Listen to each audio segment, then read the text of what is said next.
What up, we? I'm so upset with ourselves. I'm so upset with me. We didn't listen to our intuition and we broke our glass. We had to apologize to ourselves. Shit. Fucking broke it. One of these glasses, the ice cube was too big to go in there. And we instantly saw run the ice cube under some water, let it melt, put it in the glass. And then we saw, I'll just tap the ice cube. If you do that, you're gonna break the glass. Fucking tapped the shit, broke the glass, and I was instantly pissed. Like, why the hell did you do that? You knew it was gonna break. Fucking didn't listen to myself and did it anyway. 12/21, May 24. When we're leaving this. 12/21. Listen to yourself. Shit. Fuck around and break something and be mad because you didn't listen. That's what I heard. So, all things being synchronistic as a part of the message, we will take it as an opportunity to learn, to listen, to watch for instant signs of direction. Instant signs of direction. Like, does the spirit speak to you and show you things so quick and they are wanting you to get better, more adept at listening and following those intuitive hits? Yeah. That could be it for somebody. Thank y'all so much for tapping in. Thank you for your energy. I appreciate it. Thank you so much. Hey, sister. Hey, Bookie. Thank you so much for tapping in. Hey, Garrett. Hello. Thank y'all so much. I appreciate y'all. This is generally soulful conversations, right, on Sunday. I don't know what we finna put. Listen to the spirit. General collective. General reading. I'm seeing collective energy.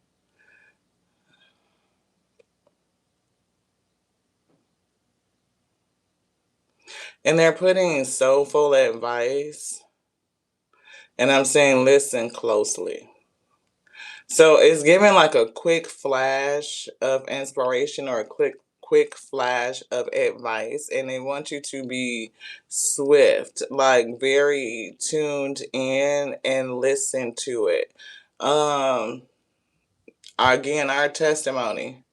So fast, so quick. Ice cube didn't fit in the glass. Something simple. We got these big ass grandiose ice cubes. You know what I'm saying? But it was too big to fit in the mouth of the glass. And it was just sitting there. And you know how on some cups you can just type the ice cube and it fall in there? Spirits showed me running the ice cube underneath the water, melt the ice cube, throw it in the glass. I don't know why I didn't do it. Maybe I didn't want to get my hands wet. I don't fucking know. Just put lotion on them. Anywho, I fucking did the shit. Like I could just tap it and then I shot the glass break. It's like, it ain't gonna break. Fucking tapped it, the bitch broke. I was mad as shit. Like, fuck, I should have listened. I had to apologize to myself.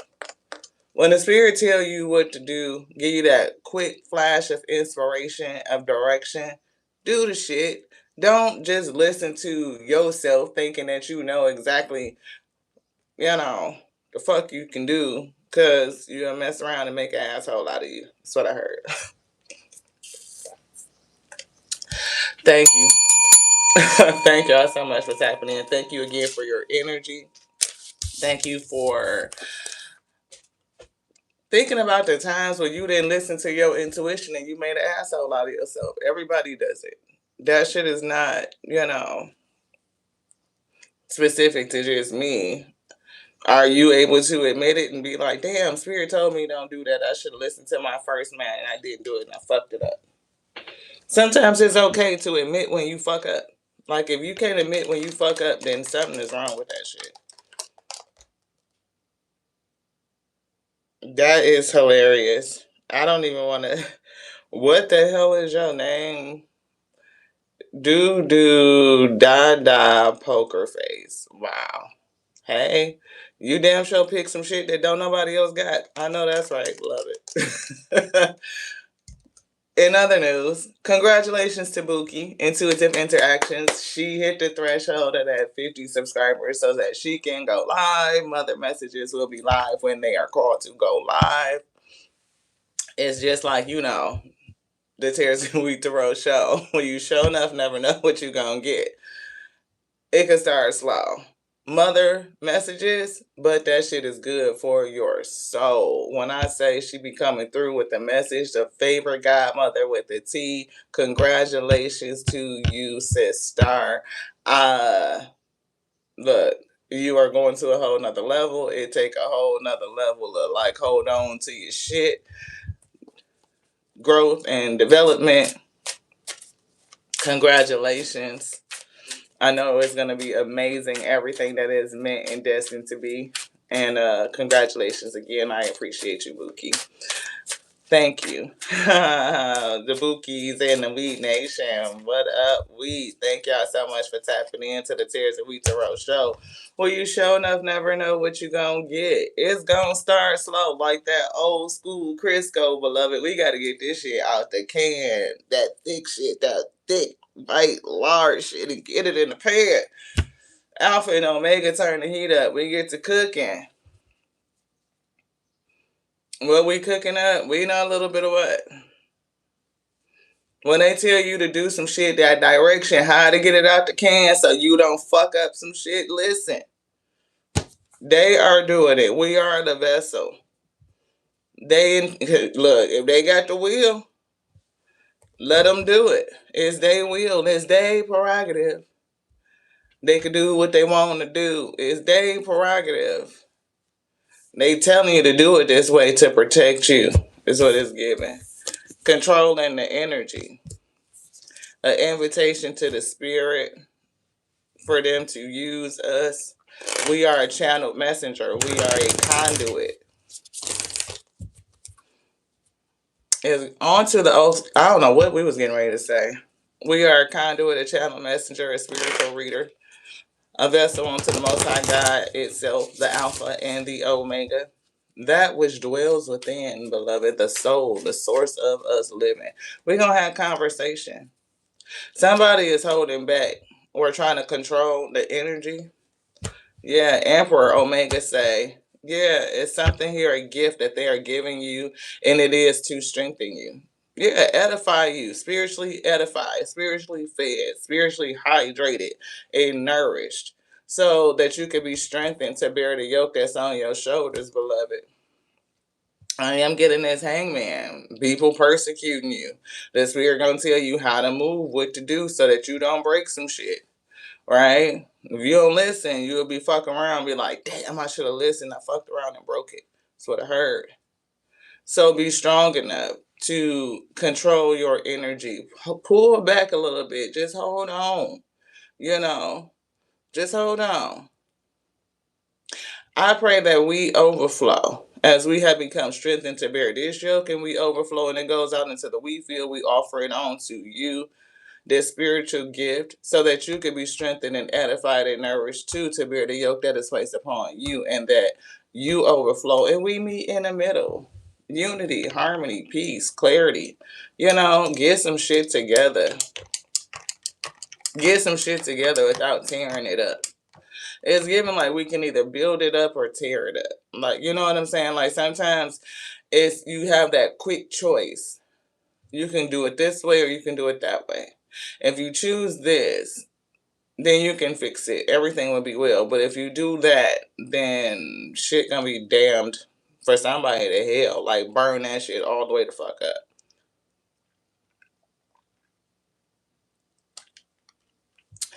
You are so welcome.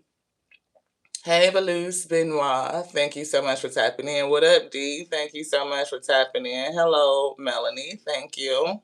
Hey, Mindy.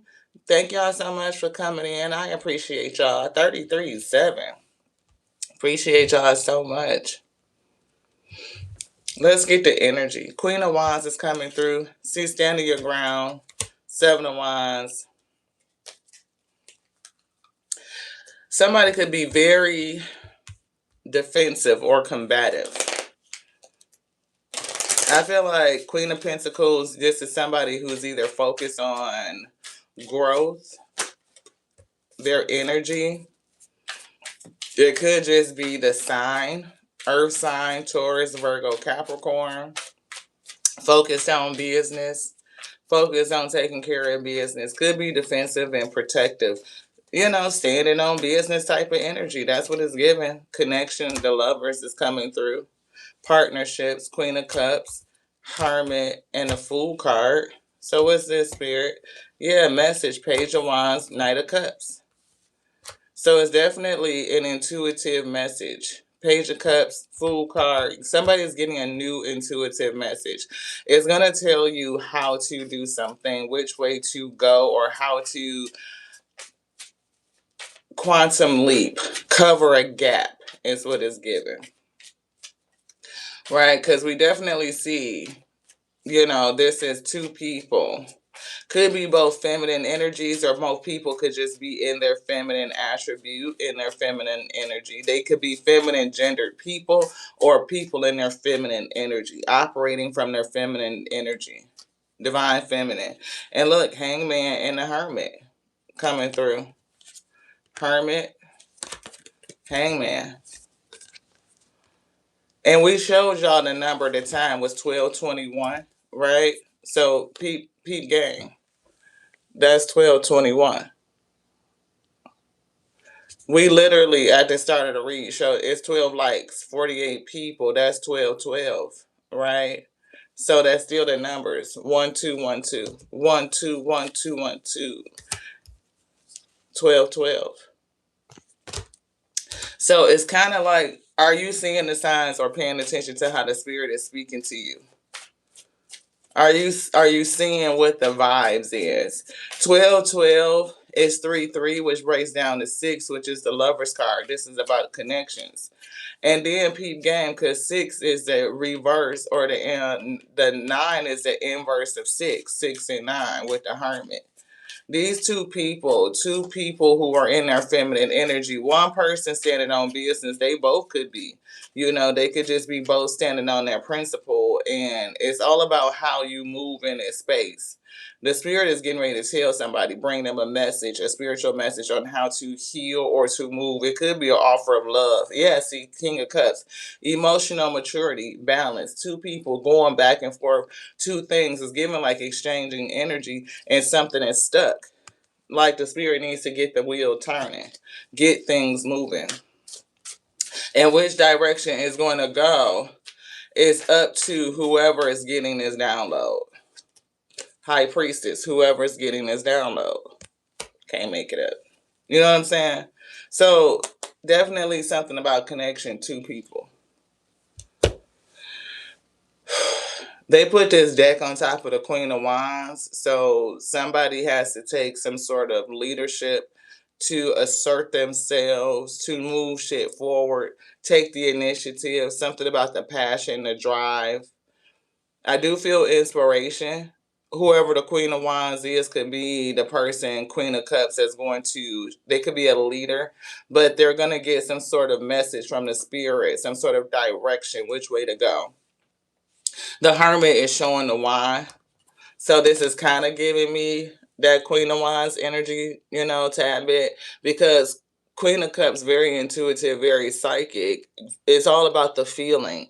And if she's in the Hermit, she's touching base with her soul, the source of us living. She's following the light, her light, the light that's within. And the Hermit has a wand, which gives her direction.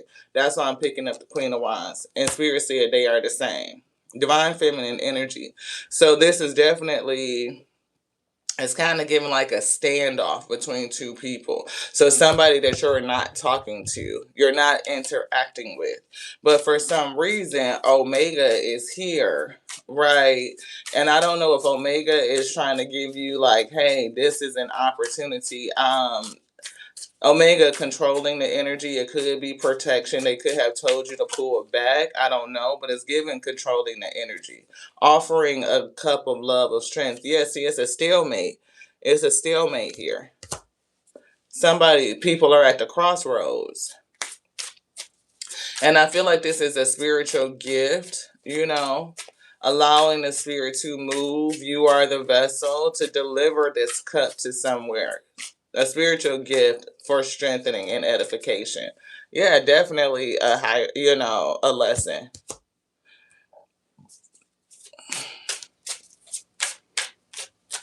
For somebody, I'm seeing a crossroads, like a stalemate over the Hierophant.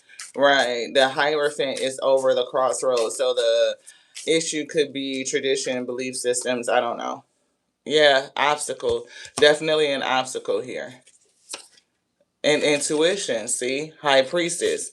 The high priestess is somebody's intuition or belief system. The obstacle could be that manifestation is magician is coming through, and disagreement.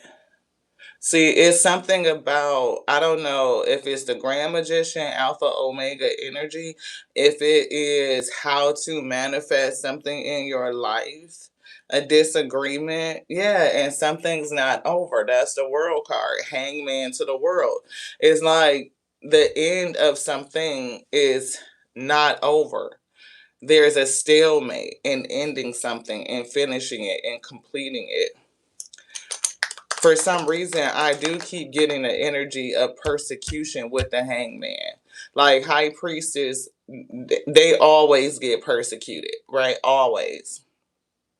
If you are a person that has heavy intuition, you have psychic gifts, like us, we are a conduit, we are a channel messenger, we are a medium.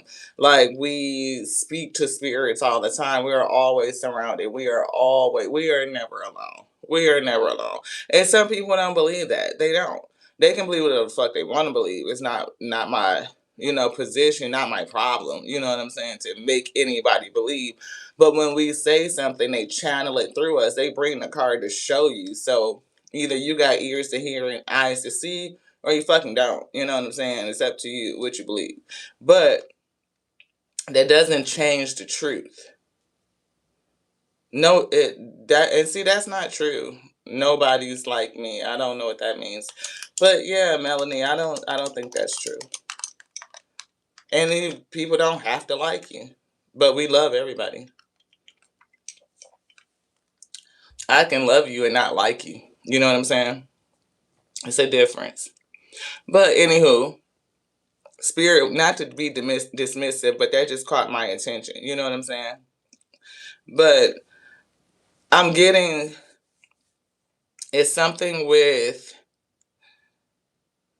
I'm getting a persecution of the high priestess. And people have the ability to believe or not believe. You believe whatever you want to believe. You can believe the truth or not believe the truth. The truth doesn't require you to believe it.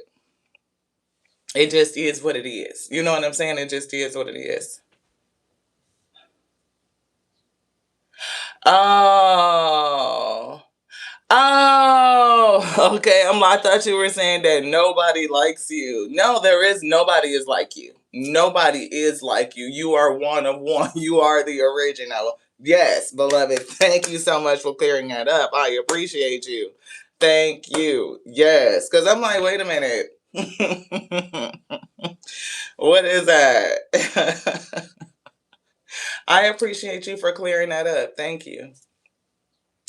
But yeah, some people. So when we talk about being stuck at stalemate between the tradition of the Hierophant and the high priestess, you definitely could have a clash. That could be an obstacle, right? And for some people, that's the thing that make or break relationships. Like some people, if you are spiritual and you are in anyway, it's so weird to me, right? It's so weird because religion is all based on spirituality. Every religion is built around explaining principles and connections. There are rules of how you connect to the spirit, what spirit is, its definition of it, and how you connect to it, and its rules of engagement, right? So there truly is no separation of spirituality and religion. What there is whether or not you follow their rules of engagement, and is no, because the ability to be sovereign says that we have an intimate connection with the spirit. It's the hermit, right? I don't need an intermediary between me and the source that made me. I am a pixel of it. There's no way I could be separated from it, only through mentality. What I believe that there's something between me and it. It's not. The source is everything. It is everywhere. It is omnipresent. It is omniscient. It is omnipotent. If it is all of those things, and you cannot tell me that I need something else to take me to it. No. If anything, I am the vehicle that it uses to travel through itself, through its own creation. You know what I'm saying? So the way we understand, understand, overstand is different, and people get hung up about around that. We understand the laws and the principles, like everything exists in polarity. It's masculine and feminine, it is negative and positive forces. All these things do coexist. They are not something separate. Everything exists within the whole. We are whole, we are complete. There's nothing broken and there's nothing missing. Now, if you don't follow your intuition, then what you saw will come true. We damn sure didn't listen to our intuition and tried to force that damn ice cube in here instead of putting some cup on it. Let's be clear on religion. Those are the ones that wrote in code on man they never truly liked. Therefore, you just said it. It's your mind mentality that move mountains and creates reality. Yeah. Yeah, people wrote down what they feel like is how they want to explain or the rules of engagement. And not everybody wrote simply for the sake of empowerment. That's the difference. And that's kind of like what we were going to in terms of polarity. What is your intention? Are you working in high vibrational energy?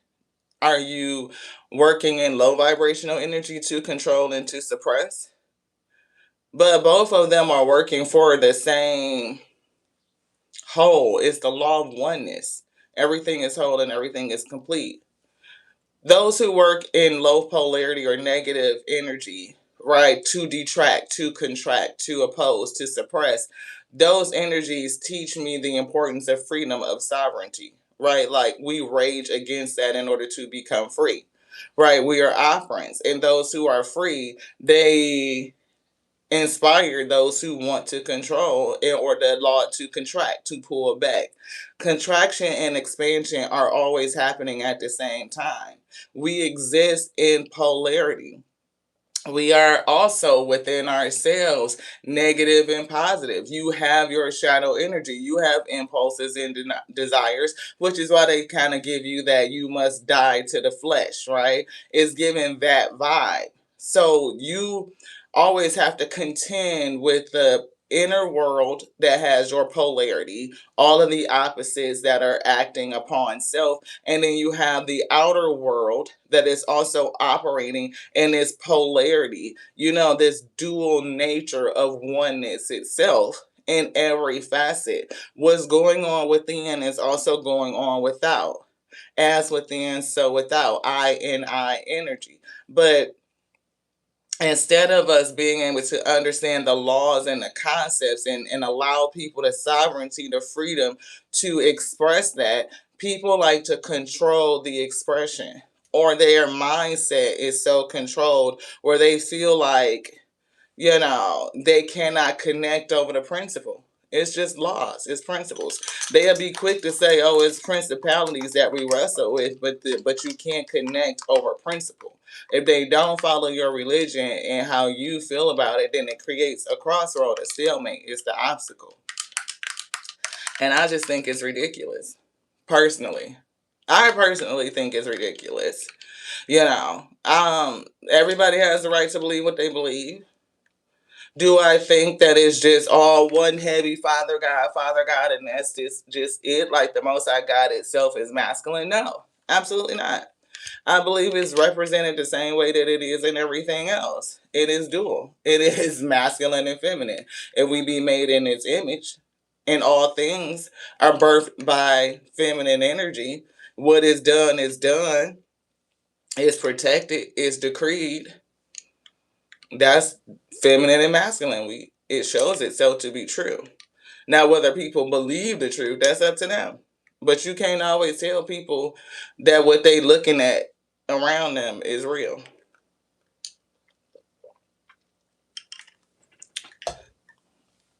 Just true shit. What would you like, beloved? This one. Oh, hell nah. It is the duality. The male drops the seed and the female birth.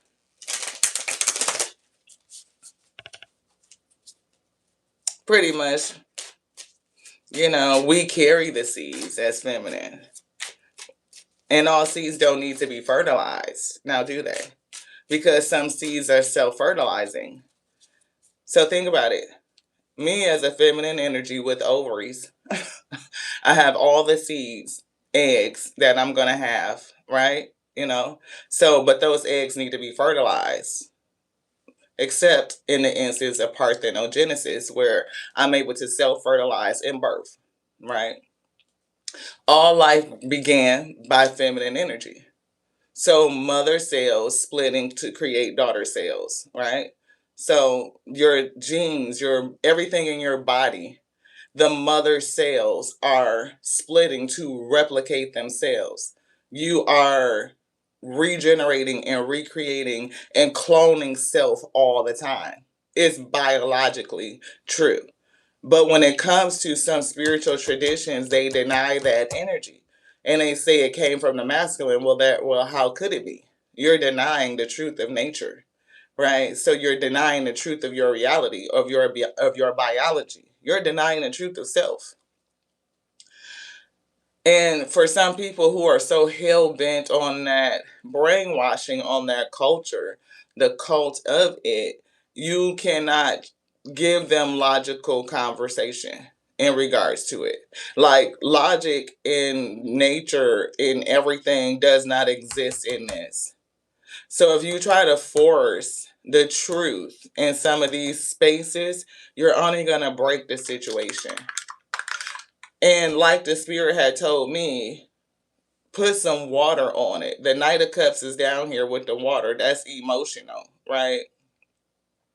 So how do you use emotion? How do you use the spirit? How do you allow the spirit to break through the obstacles? Eventually,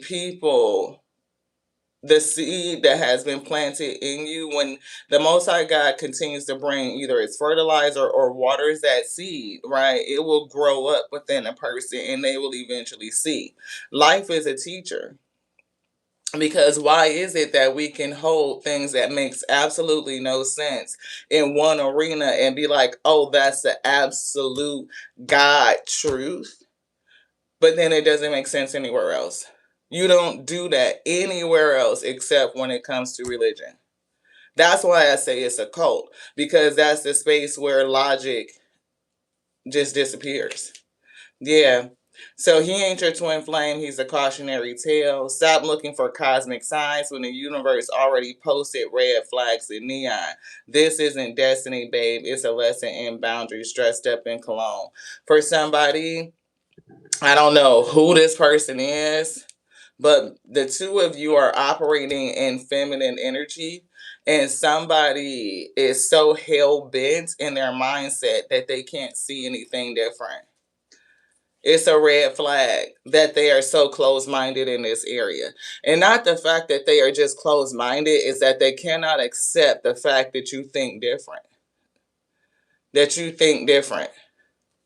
So this is like, say a woman won't date a man unless he's in the church, or a man won't date a woman unless she's in the church, right? And it's like, I had that happen to me before. And I ended up going to church and shit, and I actually joined their church and everything. And I think I don't know if I actually technically came off the membership, but I haven't been to that church in 10 years now. We moved. The relationship didn't work out. I still was able to learn. I like the bishop. I like, the music and the messages that he would bring, the lessons. So I didn't have a bad time. It's just that the way that my connection is with the Most High, I cannot go to a synagogue. It doesn't suit who I am. So I wouldn't go back that route again. If they wanted to, they would, period. Love doesn't need decoding, and they're ghosting and breadcrumbing or too busy. They're just not your person. They're a waste of time and perfectly good mascara. If effort dropped after it got you, you were the prize. They already won. So I'm getting a thing with effort, ghosting, like an issue with belief systems connecting. And I'm using tradition because that's what I see across to a source, a crossroads with tradition, the obstacle and intuition. So the obstacle is the high priestess. And I see the Queen of Cups, the lovers with the Queen of Cups. Queen of Cups is very psychic. In Hermit, she's listening to her soul. Double High Priestess right here. Intuitive messages. Yeah, as somebody who's earthly bound versus spiritual is giving spiritual versus 3D, or somebody standing on their business on something that is an earthly representation of something. It's giving earth versus spirit, right? The Queen of Pentacles is like tangible.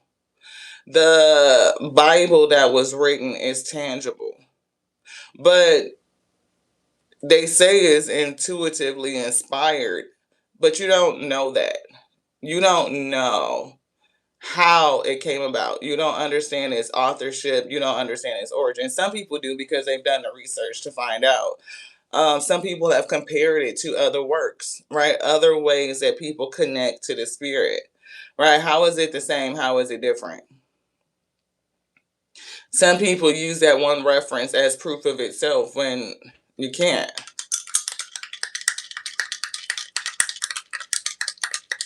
And yeah, see, Dimata, that's what you're saying, right? You read your Bible, and people can do that if that is the book that you feel comfortable with. But there's many other works that are spirit that help you guide you spiritually.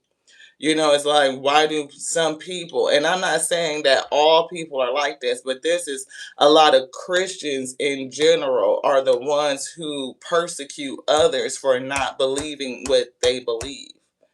They feel like they have a monopoly on the Most High God itself, as if it is not intimate. Oh, thank you so much. I appreciate it. My brother brought me this Care Bear hat. I love it. Yeah, like on our shelf, we have so many religions that we have gone through, like just religious works from. I wish I could take y'all with me and show you. I really wish I could. Like right here, I'm hearing the spirit telling us to turn the camera. Do y'all want to look at the library and see like how many books that we have to study? So, hey y'all. Y'all can see. Y'all see our bookshelf right here? Right? So, here's the Quran. Right?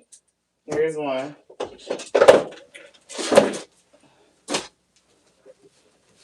We got Rastafari. This one's cool. The Books of Enoch. We got this one. Infancy. You know, trying to figure out like where was the messenger at in the young days. They say they were in India. Right? We got this one. We got this one. So here's some other versions. This one doesn't say the same thing as some of the other ones that are King James. We got a 1599.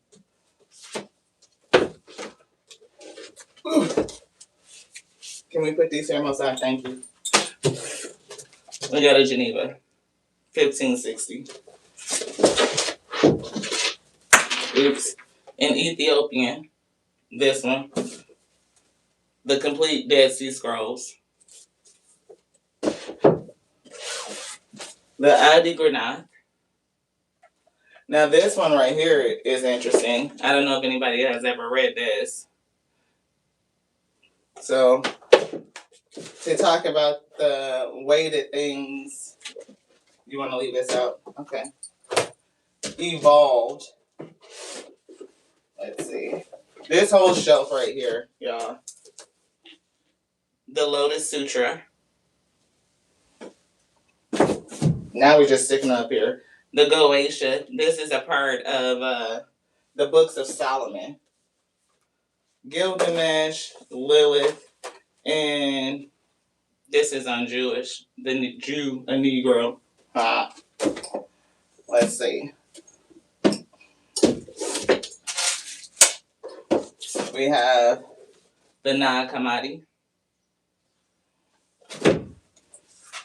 the Holy Pibby, the Tibetan Book of the Dead. I don't think this is a religious book, though. The Sri Guru Granth Sahib. Let's see. The Vedas. The Torah. Let's see. I feel like there's more.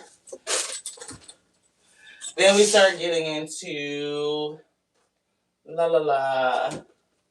Spirit wants to show this one, so somebody might need to get this book. Zach. You want this one? No? Yes? No? No.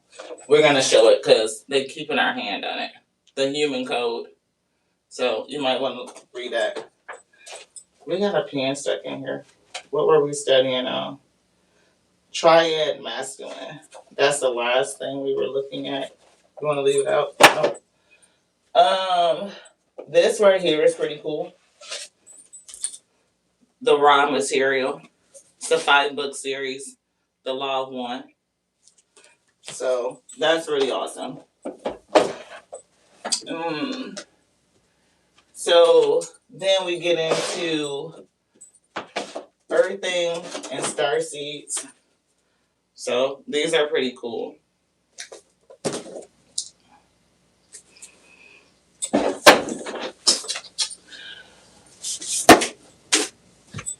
The Magical Books of Solomon. So Solomon being a wise king, why is his work not in the book, right? So why did they take that out? You Are the Universe. This is Deepak Chopra. This is a very, very, very good book. A very good book. What else? Quantum Manifesting. Project 369. What is this? That's the Constitution. Nah. I think in terms of religious books that we have on the shelf, that is what we have. You want to use this? Okay. So we're going to bring y'all back over here. Blah, blah, blah. I think we brought in the camera. We're going to see. Get it set back up, beloved. Thank y'all for indulging. Oh. Trying to get shit right in order.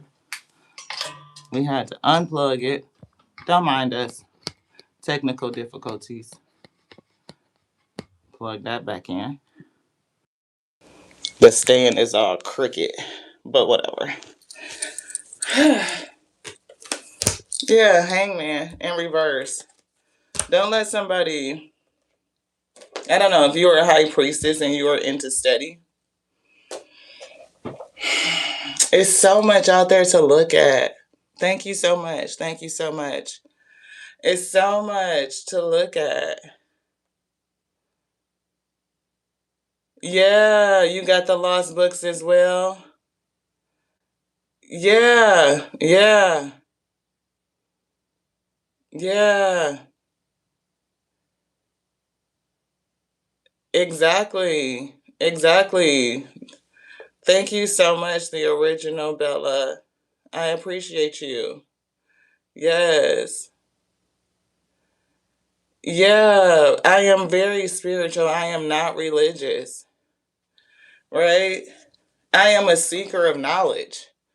And when you look for knowledge, you find it. Like even just right here, the same, this book right here, this Bible, it's like from the freaking 1800s. We found that off of eBay. I think we have the Kabbalah as well. Gnostic Gospels right here. Here's the Gnostics. We got, you know, it's so much. Like we are always seeking to learn. And it's not just about, you know, who's right and who's wrong. It is to study to find, commonalities. What's the same? What's different? Where did shit come from? What is its origin? What is its etymology? That's what Spirit is pointing to, right? This book right here, it's kind of like that. You know what I'm saying? Like the dictionary. Like these words, they tell me what they mean now, but what did they originally mean? What is the etymology of it? Right? How is it all connected? Right? And when you can unravel, the biggest thing that we always go back to is in the book, this book right here, because like I showed y'all, the red Bible that we have over there, the Geneva Bibles, they all don't, the spirit of them are kind of like the same, but their words and what they say are not the same. And when you look at the words, the etymology, and when you break them down, that will change what the book is saying, right? It will change it. But people don't think about it like that.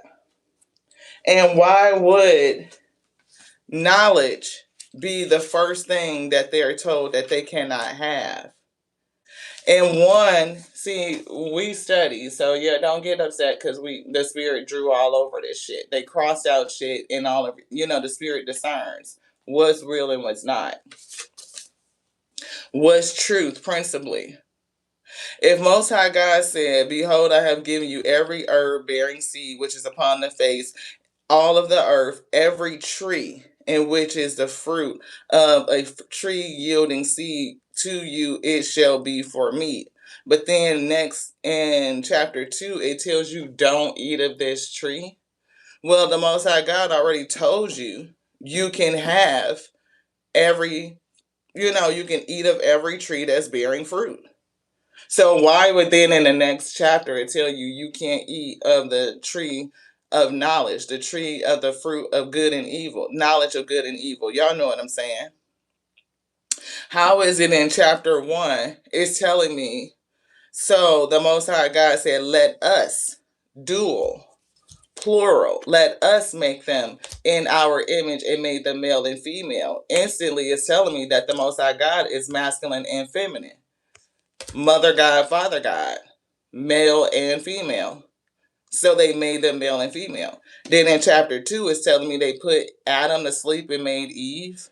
There's a whole lot of shit missing between this chapter right here ending and the second chapter beginning. Where the fuck is it? When we started looking, where is it? This book led us down our journey. This is the book that made us go seek. And when we got to like understanding to seek diligently doesn't mean I'm going to keep looking in the same space.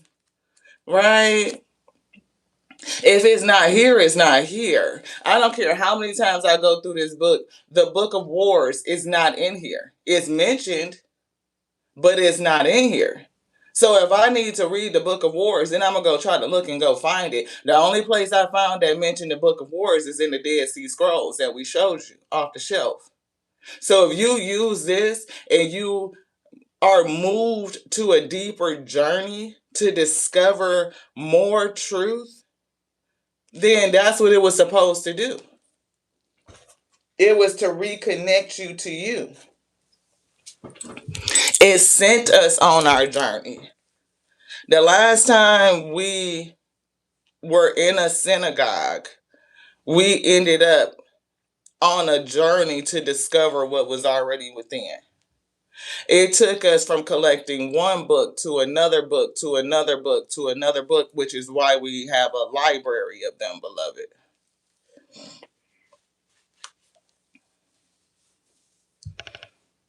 But that would be, Sonia, think about what you're saying. Now, I want you to read that back to yourself. I'm going to read it out loud. The reason God said for them not to eat of the tree of knowledge issues because Satan toxicity mingled himself in. If you have the knowledge of good and evil, you would be able to discern Satan. So think about how that logic turns back on itself. If you have the knowledge of discernment of good and evil, then you can discern systems against thought and nature, Satan. You can discern. So, what would not want you to have the ability to discern? Why would you not need? And first of all, how can you give somebody a curse for not knowing what's good and evil? If you don't allow me the discernment to know what's good and what's not good when I'm being disobedient, if disobedient is bad, then you should never punish me for not knowing. That's like punishing your child before you teach them right from wrong. No fair parent would punish their child for not knowing what is wrong and right when you refuse to give them or arm them with the knowledge to know wrong from right.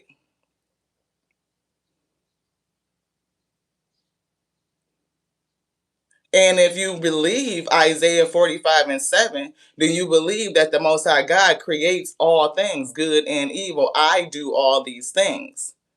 So which way do you believe? That's what I'm saying. The Hierophant cannot make it make sense. And people who actually question and break down the logic of it, you get persecuted because it turns back against itself. There's absolutely no way you can say you can eat of every tree and then turn around and say don't eat the tree that lets you know what's good and what's not good. What's good from evil. You're telling us to stay away from Satan, but I can't discern whether it's Satan or not because you won't let me have the fruit that gives me the knowledge to discern it. That is the thing. It is a paradoxical situation where you are always stuck being wrong. You're being blamed for something that you didn't have no knowledge of whether it was wrong or right in the first place.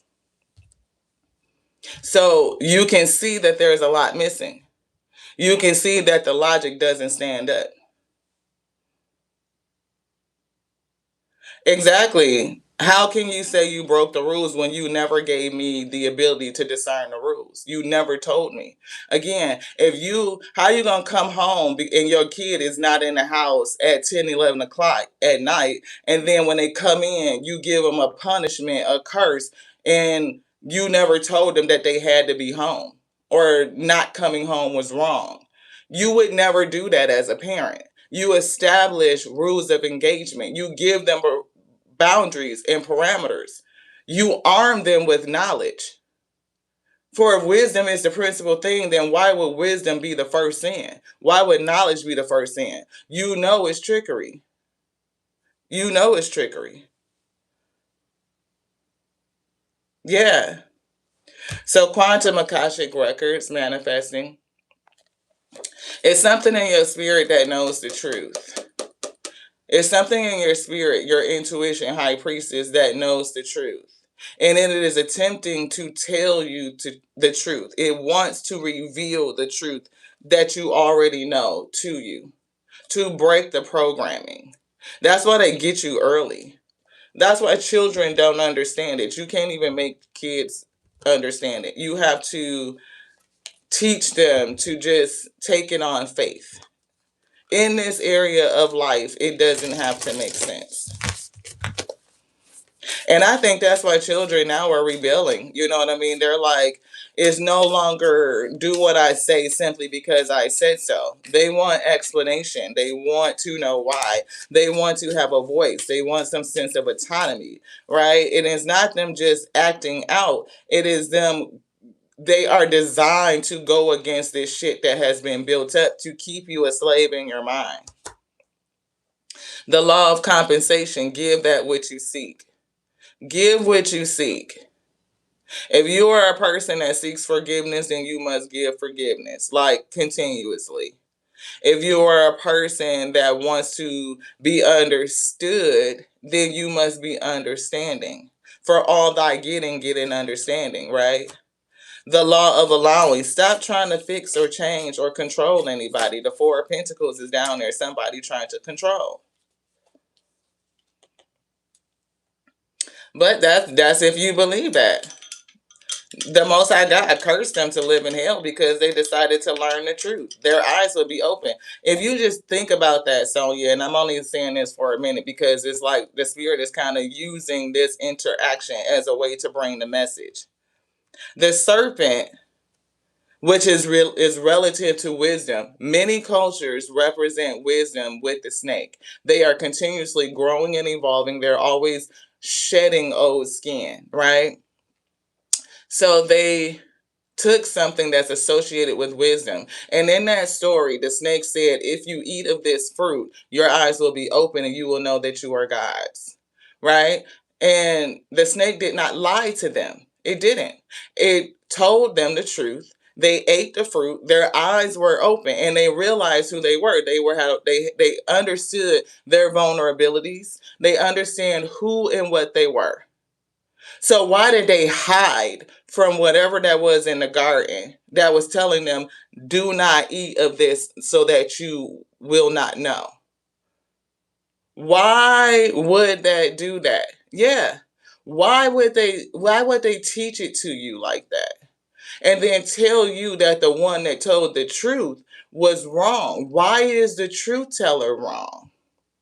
They said in that verse, in the day that you eat of this tree, you shall surely die. They did not die. They were cursed.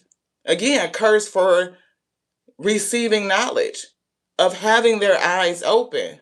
So Satan in that was not the liar. You cannot be a liar if you told the truth and what you said happened. So the serpent was not the liar, but systems and thoughts against your nature is a liar. So Satan is anything that would have you living backwards against yourself. It is a system.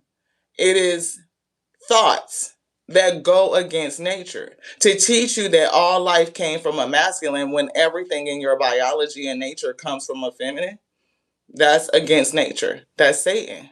But it's all about how you think about it. 300 years later, well, I feel like that's a long life considering average right now is like 80, 90 years. They were gifted prosperity.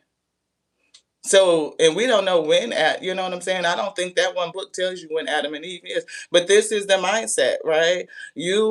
That's deflection, that's moving a goalpost instead of staying on point and staying on target. We were literally talking about that one verse and how did the serpent lie to Adam and Eve? They didn't. Who lied? It was whatever was using the voice of the Most High God. It was using knowledge as a sin and cursed them for not knowing. None of that makes sense. So you can study it for yourself. The law of increase, that's a lie. Though they cannot have the body is corporal. It will always break down. It will always return to the earth. That's duality. That's just period. So yeah, they were cursed for not knowing, and that doesn't make sense. Would you ever punish your child for something that they didn't know? And we're gonna come off of it, and y'all can chat about it in the comments if you want to. But thank you, Sonia, for allowing us to have the discussion. Yeah, your spirit is everlasting. Yeah, everlasting. Your spirit was living before you came into a physical body, and it will continue to live after you leave the physical body. Yeah, yeah. Your spirit will always live. Your spirit is immortal. And everything is always returned back into the cycle of life. This vessel will break down, it will return back to the earth. It will be reborn. There's everything is here and it's still here now. Like it's always recycled. It is everlasting in the system and cycle of life. You can never prove that anywhere else ever. You only can use the one book and the delusion of it to make that statement. You can't point anywhere in biological nature to say that anything that's living in the 3D in the flesh lives forever. It doesn't happen in the natural world, and that's the delusion. That is the delusion. That is the delusion. It is happening in real time. The tears in the wheat. But I thank you so much for being here and engaging in the conversation. You were born for greatness, the law of increase, the law of compensation. Give what you seek. Stop trying to fix people or control anyone. You can't. People will come to their own realization and their enlightenment in due time. It is only on to you to do your own study, to show your own self approved. The law of cosmic creation. Your thoughts will echo into eternity. Your thoughts will echo into eternity. So mind your thoughts. You are renewed by the changing of your mind. To allow your mind to shed old shit, to shed the illusion, to be flexible. Again, like the serpent.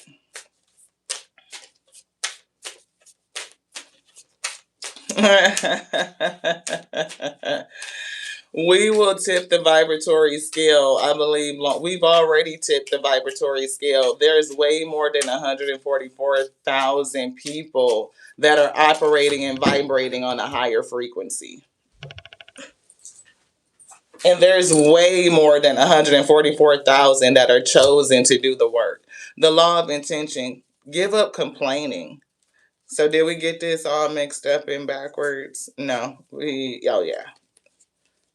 I'm like, what the heck? There we go. Spirit of the Most High God. Hello from Tucson. We used to live in Phoenix.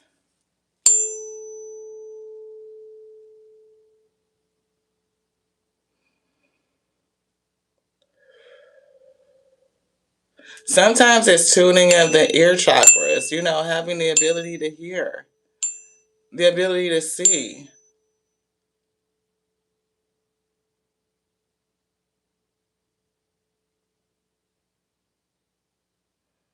Well, I don't know how that happened, Sonia, because they did eat of the tree, right? So are you kind of making it be what you want it to be, or what did they write it to be?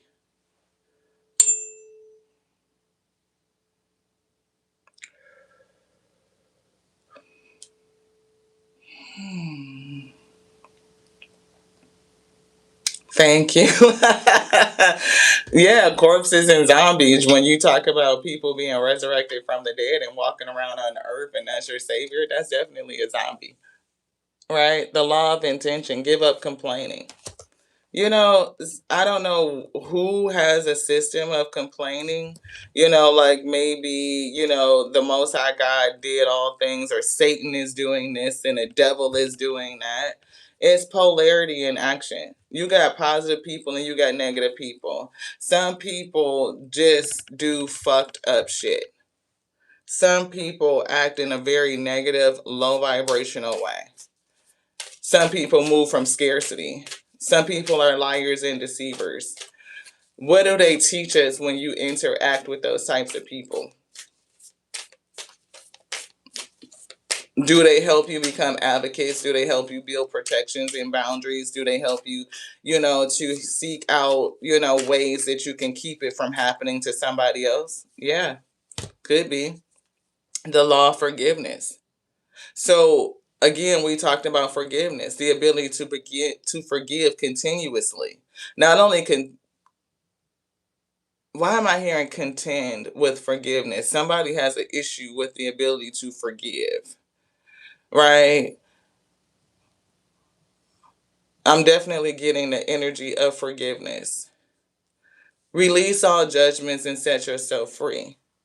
To release judgments. Everybody has the opportunity to sovereignty, to connect to the Most High God how they feel free. But it's given me something else about very negative, low vibrational energies in people who experience those things. We all do.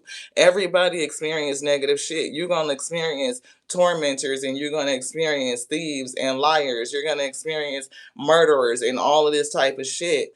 And Hmm. To forgive that is a hard pill to swallow, beloved. I don't know who this twin is, this person that did something very dark, very heavy, very negative, to somebody. You know what I'm saying? It definitely could be one of those things like you ran up against somebody that you would consider to have a very low vibrational demonic type of spirit. They could have been your twin, is what it's given. And I do feel a crossroads. It's something with tradition versus the intuition. I don't know how all of this shit is coming together, y'all. This is definitely the ingredients, but it's a conversation for something because I know that it's going to come back full circle. It is. The way that a person is hell bent on their mindset. Yeah, that's it. Thank you, Spirit. Thank you. Because a lot of people use that book to justify some very fucked up shit. Hey, Gary. Thank you so much for tapping in. If you had to go, I appreciate you. Have a great rest of the day. Um, some people use that book and that tradition to perpetrate a lot of shit, like very low vibrational shit. Some people use it to subjugate women and perpetuate crimes against women, right? Like you can, if a woman is not betrothed or engaged or married to a man, you can rape her and then she has to become your wife. You just pay her fucking family and, now you can take her as your wife and now she has to be with you, the person that hurt her for the rest of her fucking life. Like that shit is weird. That's wrong as fuck. You know what I'm saying? Like slavery. Like you gotta yield to your masters and turn the other cheek. That shit is wrong. It teaches some people to be meek. The meek will inherit the earth. You never stand up. You never rise up. You never rage against the negativity and take back your power to stand in your sovereignty, to become free. You were called for greatness. So why lean into something that allows you to hurt other people and then you are taught to be is given submissive. You are taught to be okay with suppression and oppression, all for the sake of goodness. That's what's in the book. That's what's in the book, to pray it away. But prayer without action, faith without work is dead. You have to do something. You have to figure out what is the right pathway, what is the thing to do to free you. And as you free you, you listen to your intuition, you listen to your gut, you follow the vision. What did the spirit show you? What did they tell you? You can become an example for others to do it too. And that's why I was getting 144,000. Like, there's so many more people that are on their spiritual journey. And I mean a pure spiritual journey, not like this fad, trendy shit. Like, really have touched base with the God that is within them, beloved, and follow the spirit, the voice of the spirit. Allow the spirit to really guide them, to use them as what they truly are, a vessel, a conduit. This flesh is nothing but a vessel. It's a conduit for the spirit to move through. And when you allow the spirit to take control and do what it wants to do to exalt itself, to express its purpose, its will, then thy will can be done. Thine will be done. It will take every pain, every fucking piece of mind fuck, illusion, and use it and flip it for its good. So in this situation, I do feel like the spirit is getting ready to work through somebody to show something. I'm hearing magnificent. It's almost miraculous. It's like this hierophant probably doesn't believe in miracles in the common day, like everyday sense. Like they believe that miracles aren't performed outside of the synagogue, and that's bullshit. They believe that they must be in a synagogue in order to have a true connection to the Most High God, and that's bullshit. Their messenger never even preached in the church. But if you don't go to church, then you're not godly, and that's the distortion, right? They don't follow the belief system, and a lot of people don't understand it. They can't even see it. They can't even conceptualize how it's been turned back against them and used as a weapon to suppress, to make you forget your natural self.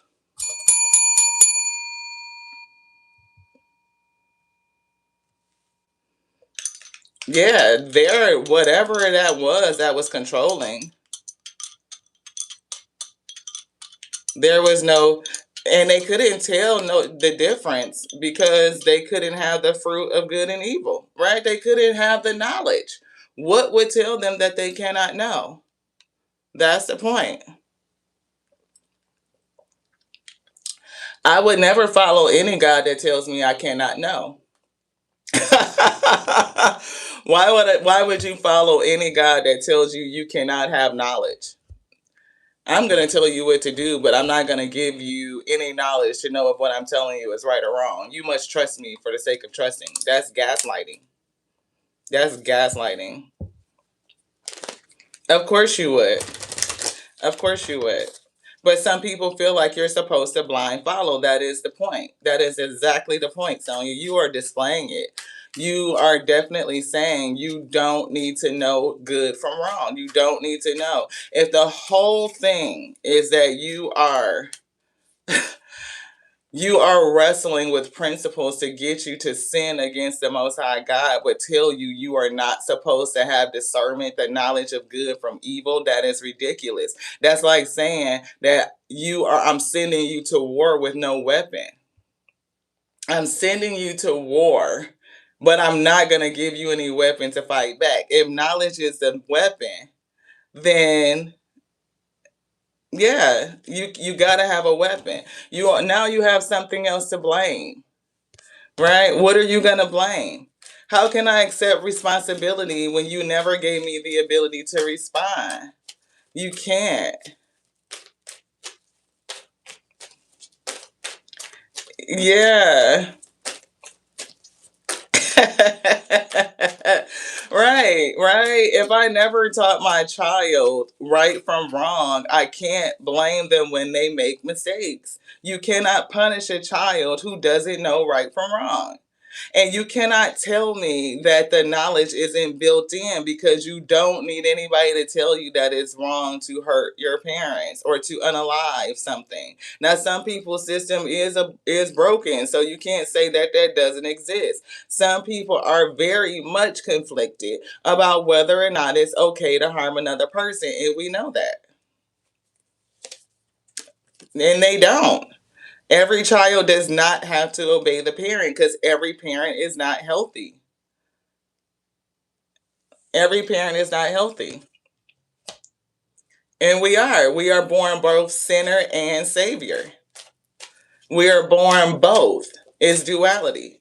You are a sinner and you are a savior. The savior lives within. You can save yourself. You can go within yourself. You can repent. You can change your mindset. You can change your behaviors. You can connect to the Most High within. Hermit energy. It's very much an intimate walk. You can deny and you can sin and you can come into alignment and you can save. You don't need an intermediary to do that. I accept responsibility for my own well-being. I accept responsibility for my actions. I do. If I do something that harms another person, not only did I harm you, but I harmed myself. Right? So I have to be sitting in a position always that I have the ability to respond.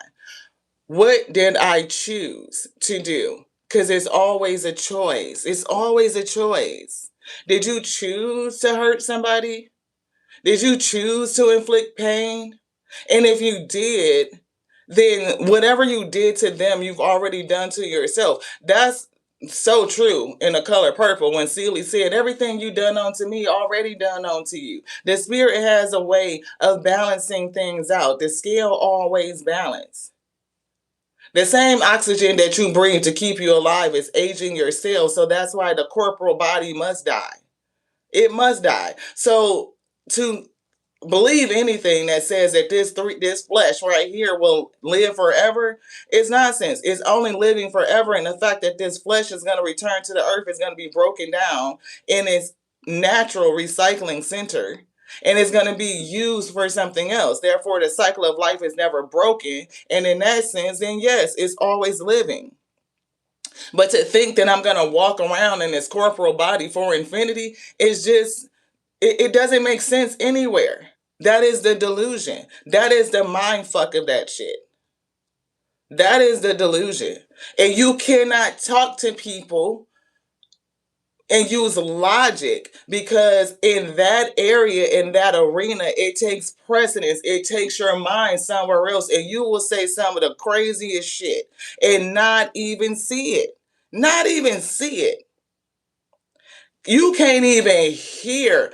A lot of people, they can't hear the truth. It won't even permeate the ears. They are deaf to it. So not only will they be deaf to the truth, they will be blind to it. If you can't hear and you can't see, you just out here walking around missing two major pieces of your sensibilities. Two major pieces of your sensibilities.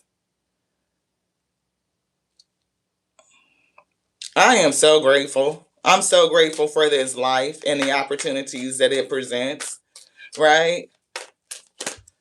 Yeah, I told you everything always balances. Everything always balances.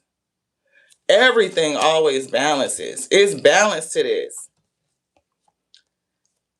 The air that you breathe, the nitrogen, the oxygen, all the shit that makes up the breathable air, beloved, it is not only giving you life, but it is aging your cells. It's giving you life and killing you at the same time. It's duality. Honestly. And sometimes you cannot have an honest, logical conversation with certain people. They will twist and distort shit just to justify their position because they prefer to sit in it. They are closed minded. And the spirit is getting ready to tell somebody how to move.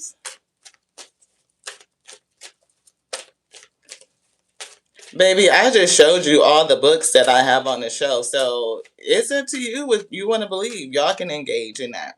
Right? Relationships. All relationships are assignments. All of them. So what is this relationship doing for somebody? Persecution of the high priestess because people fear. We see abundance. You're supposed to live in the land of increase. What's covering up and causing some sense of oppression and scarcity? Not only am I getting scarcity of, first, again, knowledge, because that's what we were talking about. People do not know, and they are afraid to know. They accept wholeheartedly that not knowing is righteous. Whatever told them that the knowledge of good and evil, they should not have it, great, I believe it. We're not supposed to have it because knowing good from evil is somehow bad for me. I need something else to tell me. I don't know. That shit's weird. How could you let somebody sit in a position of gaining knowledge is the first sin? That you're not supposed to be able to discern good from evil.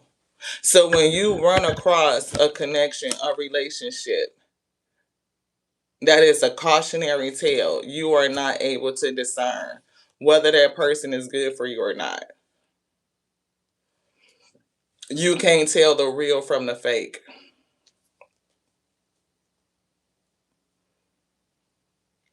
Yeah, we only know good from evil because Adam and Eve ate the fruit. They rebelled. They didn't do what they were told not to do. They did it. They did it. They ate the fruit. Congratulations to them. I celebrate them for eating the fruit, for passing down knowledge onto all of us, right? If that be the case. But how could you know something when you accept the position that you're not supposed to know? You're only supposed to do something the way other people tell you to do it. And if you sit in a position, if I can only do things in a way a particular sect of people tell me to do it, then they could lead you somewhere you're not supposed to be, and you can accept things that you're not supposed to accept. Right? Honesty came out. I can't always expect the truth from others, but I can expect it from myself. What is your soul telling you? What is your soul telling you? What is your spirit saying? When you run across a person and their energy don't feel right, your spirit will act up. Your soul, your body will respond. Because you have so many senses other than the five senses that they teach you about, right? You got the five physical ones, but you can't tell nobody how they work. It's all in the mind, right? You don't see with your eyeballs like your eyeballs don't see. They read light. We put together the pieces in our mind. You taste with your mind. You know what I'm saying? You smell with your mind. So you cannot allow other people to tell you your reality, what you're feeling, what you're sensing, what your body knows.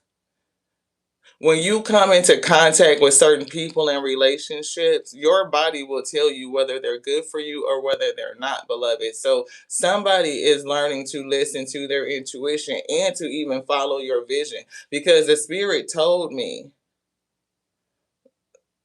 Right. The spirit told me how to operate. That ice cube was way too big to go in this glass. And they said, put some water on it. It'll melt it. You can put it in there. It'll be fine. But if you force it, you're going to break it. And in an instant, I didn't fucking listen. I forced it. Boom. Broke the goddamn glass. Was mad as shit. Had to apologize to myself. Why the fuck did you do that? When you already knew. Spirit gave you the intuition. They gave you the instruction not to do it. They're giving us back to these Akashic records. There's instructions built inside of you. There's a library, like we just showed y'all, the library, the shelf, where you can go to self and pull a book off of shelf. And off the shelf, you can read that energy and it'll tell you what it is that you need to know. It'll tell you the truth. You can get it from yourself. The Akashic library, somebody is a record keeper, a record holder. Sometimes you have people in the family or in the lineage that you run across that hold secret knowledge, and they can even tell you how to access it within you, to go within you, to seek to get the truth, to seek within self to get the truth. This one, thank you. Yeah, this is definitely dealing with the energy of fear. Remember? Fear. And we see abundance because you are made for increase. And this is all about fear. I am afraid to separate from my family even though they are alcoholics or consistently abuse me. They're giving me this little sentence right here. I gotta say it. These clients have no idea what the actual fear is. Fear. Not really understanding what is the fear, right? Clients or people sometimes don't really have an idea of what their actual fear is. They just feel that it's fear or sense it, but there's so much more going on beneath the surface. Another word that people use for fear is anxiety. Somebody is very anxious. Physiologically, when you are fearful or anxious, you feel your stomach flip, your heart starts to race, and your muscles become tense. This all happens in a split second. This is your body telling you that it senses danger and that you are unsafe. This is a way that your body tells you that you are in danger and that you are unsafe. For somebody, you don't understand what the cue is. For somebody, you could think that it's chemistry, that is your twin flame, but it's your body saying, be cautious. This is not it. This is not real. And for those, again, who have ears to hear, not only did we talk about fear, about being afraid, we keep seeing relationships over and over and over again. They pulled out relationships so many times that they say this is a connection, relationships, right? And whether that's in a twin flame, which a twin flame doesn't always need to be romantic, but it could be for somebody, right? In this situation, it could be a romantic partner. And it's given like somebody is missing the cues because of something else that has been told to them or conditioned the mindset. Something for them to believe that they believe is true, but it's not. It's social conditioning, it's programming that is operating upon you. So the book brought us to a page that's talking about fear. These clients or this individual they really don't have an idea of what their actual fear is. They just feel it. They sense it. But there's so much more going on beneath the surface. This person is experiencing anxiety, and they are feeling it in a very real and physiological way where they feel anxious, their stomach is upset, their heart get racing, their body starts to tense up. It's almost like wanting to pull back, lock up. This all happens in a split second. If you can feel that energy, the wisdom of your body, because yourself will tell you the truth about a person, about a connection. If it does that, then pull back. That's not good for you. Your body is telling you that. Therefore, you don't get conditioned by what another person is saying to you. Because they could lie to you, they could flip it, they could tell you all of this shit that have you lean into a connection that's just like, no, it's a warning. It's a whole red flag. It says your body is telling you that this is danger. When you look around you, you most likely are not safe. Most likely there is no imminent danger right in front of you, but the fears have you. It says the fears are overblown in that way, but your body is reacting as if you are unsafe and that you must do something to protect yourself immediately. So it's kind of giving two things: fear loop entanglements. Are you able to separate rational fear from irrational fear? Yep. The physiological response is the R complex of your brain responding to the fight, flight, freeze, or hide instincts. These are animal instincts and they show you how to react to your world. But that instinct becomes a subconscious default that activates the fight, flight, freeze, or and hide when you start to walk out of the house. And then you have a panic attack because you think walking outside of your house is unsafe. This safety feeling is an old trauma that you have not dealt with. It is old energy that you have not transcended. Your mind begins to associate an irrational fear story about a fear so that you can keep the energy and the instincts anchored within. It's giving me that Four of Pentacles holding on. These fears feed each other. One fear moves into another fear, which leads into another fear until you feel paralyzed by fear or stuck in the fear. Somebody is stuck in fear. And it's not just one way of thinking about it. Some person is their programming is flipped. They need to flip their mindset, right? It is they do talk about wisdom in a female attribute. They always say wisdom, she is the principal thing, right? Um, but it's something about flipping the mindset and understanding how things got distorted. Like, where is the lie and where is the truth? Like, fear is of the Most High God. It's built inside of you. It is a mechanism to protect you. You're supposed to feel anxious around danger, and you're supposed to feel calm around safety. But if you have come from an environment that has been distorted, programmed against itself, like your natural abilities are all Willy Wonkas, then it's like you could be feel a sense of safety with what is dangerous, and then you feel anxious around things that are safe. So think about this.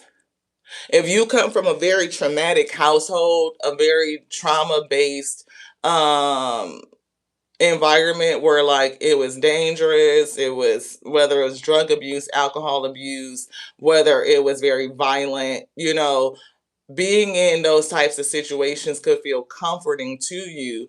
It could feel familiar, so you lean into it. You feel safe, like this is normal. And then you meet somebody who is very calm, very nourishing, very soothing, and it makes you feel uncomfortable because it's unfamiliar. So, what you should feel safe with, you don't. And what you shouldn't feel safe with, you do. For somebody, not only am I picking up unraveling, understanding, hearing, recognizing the paradox, how all of these polarities and dualities work to help you unravel you, to get you back to a healthy state, to bring you back into homeostasis. But I feel like they're using a clash of a relationship to do it. Like somebody that is very stuck in their mindset, like that hierophant, like this is what it is, this is what they taught me, this is what I believe, it's gotta be it. Because when you feel like it has to be it, that's a fear. What if it isn't? What if that book isn't real? What if it's not true? What if it's something that's devised to manipulate you? Some people become so unhinged, they can't even fathom that it's not real. They can't even fathom that it's manipulated, that it isn't the absolute truth, word of the Most High God. Even though they would say in this day and age, it's so much of it that they wouldn't follow. Yeah, yeah, that wound of recyclic trauma. Absolutely. Right? It's so much of it. You would not agree with slavery. You wouldn't agree with raping and unaliving. You don't agree with just waging war because something in your spirit told you you have the right and entitlement to do it and to go steal somebody else's resources. You don't agree that, murderers should just and people who harm children should just be like, oh, I repent, and then now everything is just forgiven. Because a lot of people have a hard time forgiving something way less. You know what I'm saying? So a lot of people don't even follow that. They don't believe that.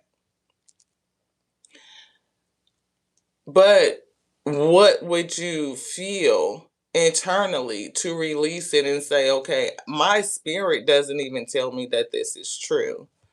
There's things in it that I can't even follow from a a morality standpoint.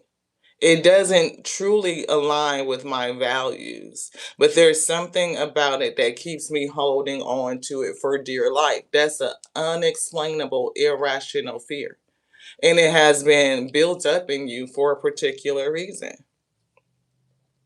I was reading a comment on Facebook about this lady in Chicago who had been going to this church ever since she was like 13, and the church has never helped anybody, like with bills.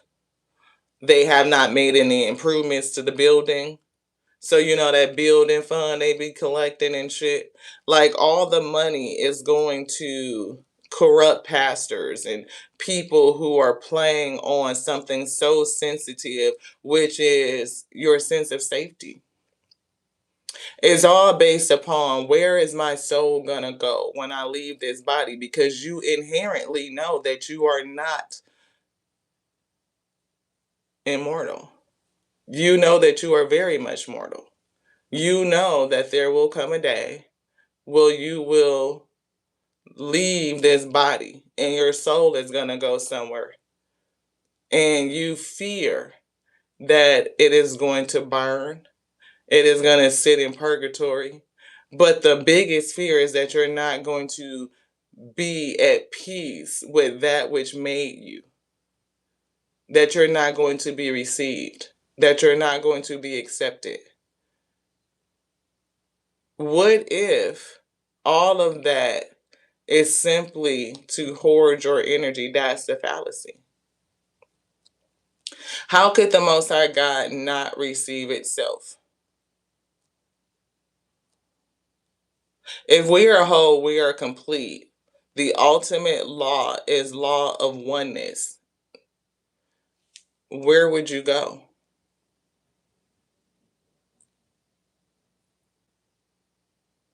Thank you so much, D. I appreciate you.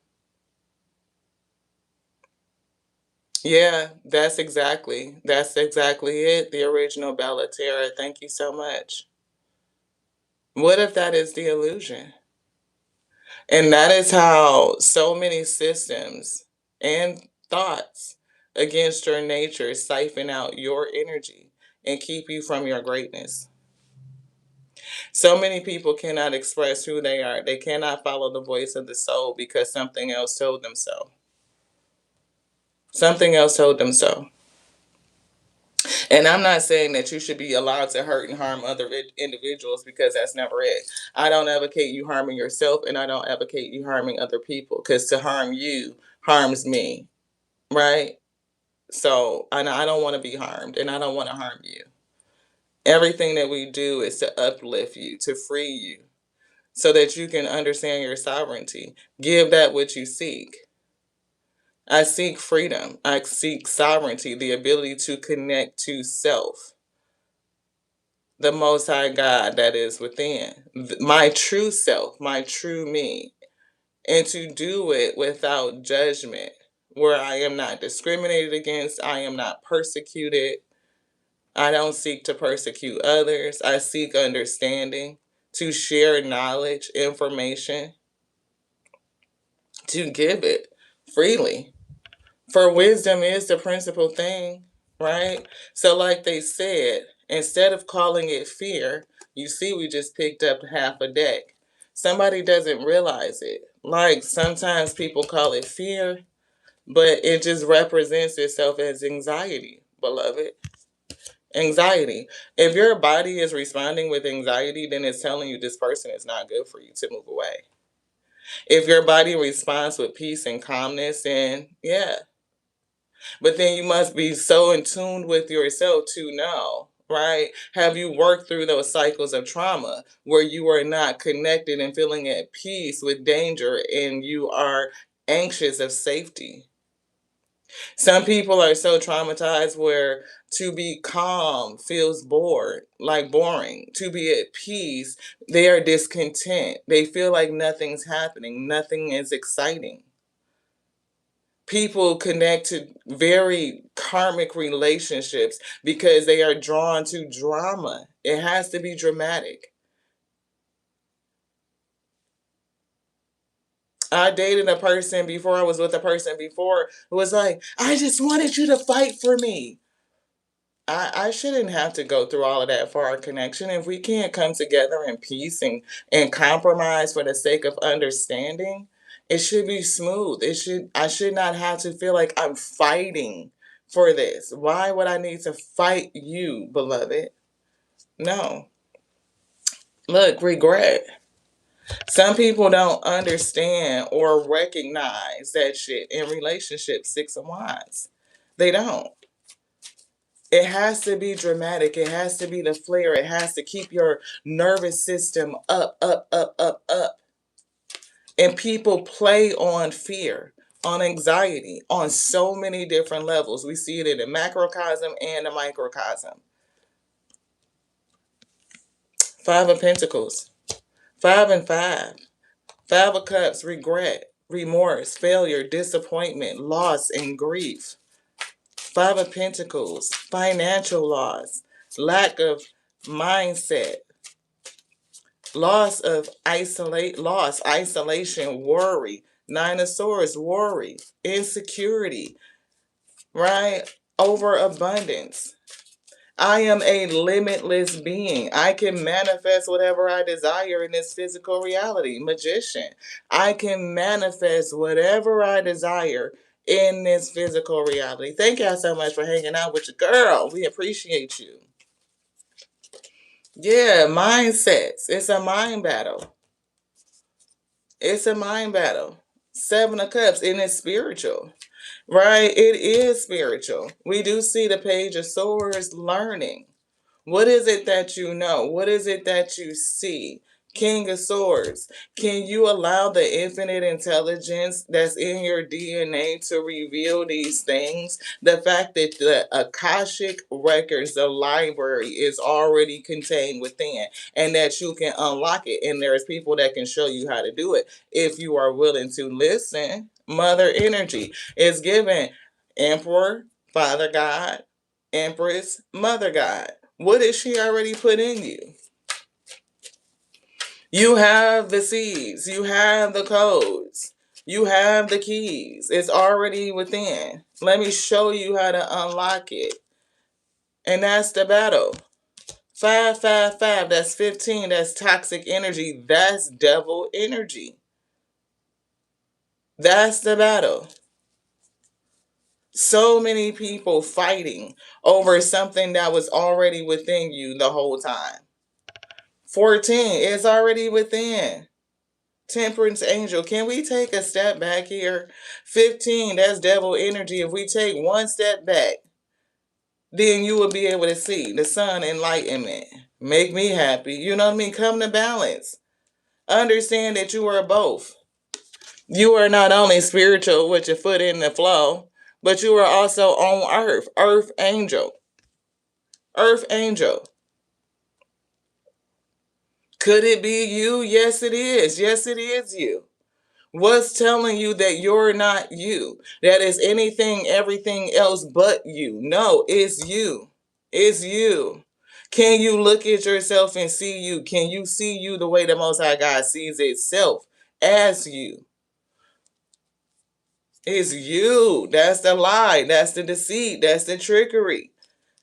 Making you think it's something else outside of you when it's not. You are a limitless being. You can manifest whatever you want in this 3D physical ass reality. You can do it. What's blocking you? What are those that are fighting against it? Those who hold the line and holding up this fucking battle. For somebody, the battle is what's blocking your abundance, your ability to create, to give what you seek, to manifest. Financial opportunities, skill development, ambition, desires. What do you desire? You can create it. You are a co-creator. You are a manifester. Missing out on opportunities, not seeing how things are being delivered to you as material for whatever it is that you want to create. I don't know who this is, King of Cups versus King of Cups, or double down on something. Emotional intelligence, spiritual intelligence, judgment, and clarity is here. That's a message for somebody. Allow the wisdom of your body of the spirit to guide you, to tell you. We already had the magician on the other side. See, you can either be empowered to manifest, or you can be disempowered and you can miss it.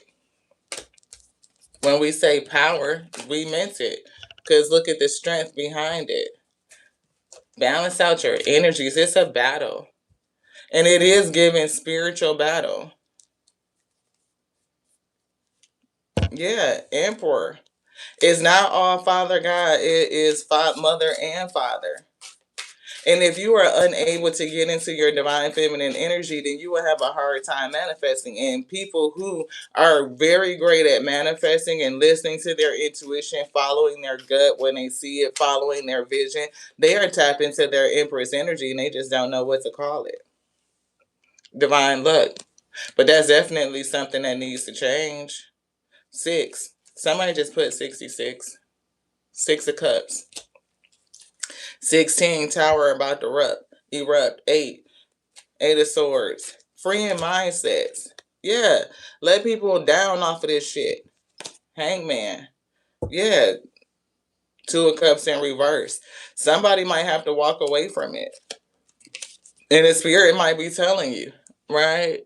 Fallen relationship, that shit is karmic. Because in reverse, this is a karmic relationship. Something that you should not fucking attach yourself to. You shouldn't.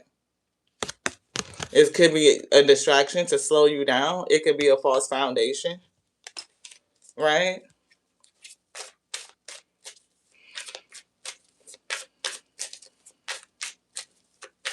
For somebody, that twin flame could be the relationship could be connection to a belief system. Yeah, it could be calling you to let that shit go so that you can become sovereign. You can get into your abundance. You can manifest your shit like you're a divine birthright. You're a Akashic inheritance. Thank you, Spirit. Yeah, see what is stored up for you. 7 of Pentacles. Working so hard to get it and you can't because you're connected to something that's keeping you feeling like you're limited. Like you're somehow inherently distorted, like you don't have the ability to free yourself. You're waiting for something to come along and save you. And people do that all the time, whether they're waiting in terms of belief system or they're waiting in terms of other people. It's always some sort of outside factor. And when you wait for something from the outside to come in and to do for you what you have the power to do for self, then it could always distort you.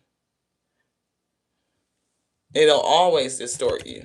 This one, this one. We don't know how much longer we gonna go. I'm telling y'all, we be feeling like them old school pastors. We be like, we ain't gonna be too long. I ain't gonna keep y'all too long. And then y'all be 3 hours later and shit. I don't know. Knight of Cups, an offering. Nine of Pentacles to sovereignty. Nine of Pentacles, Knight of Pentacles. No, nine, nine, nine. 9 Pentacles. 9 Pentacles.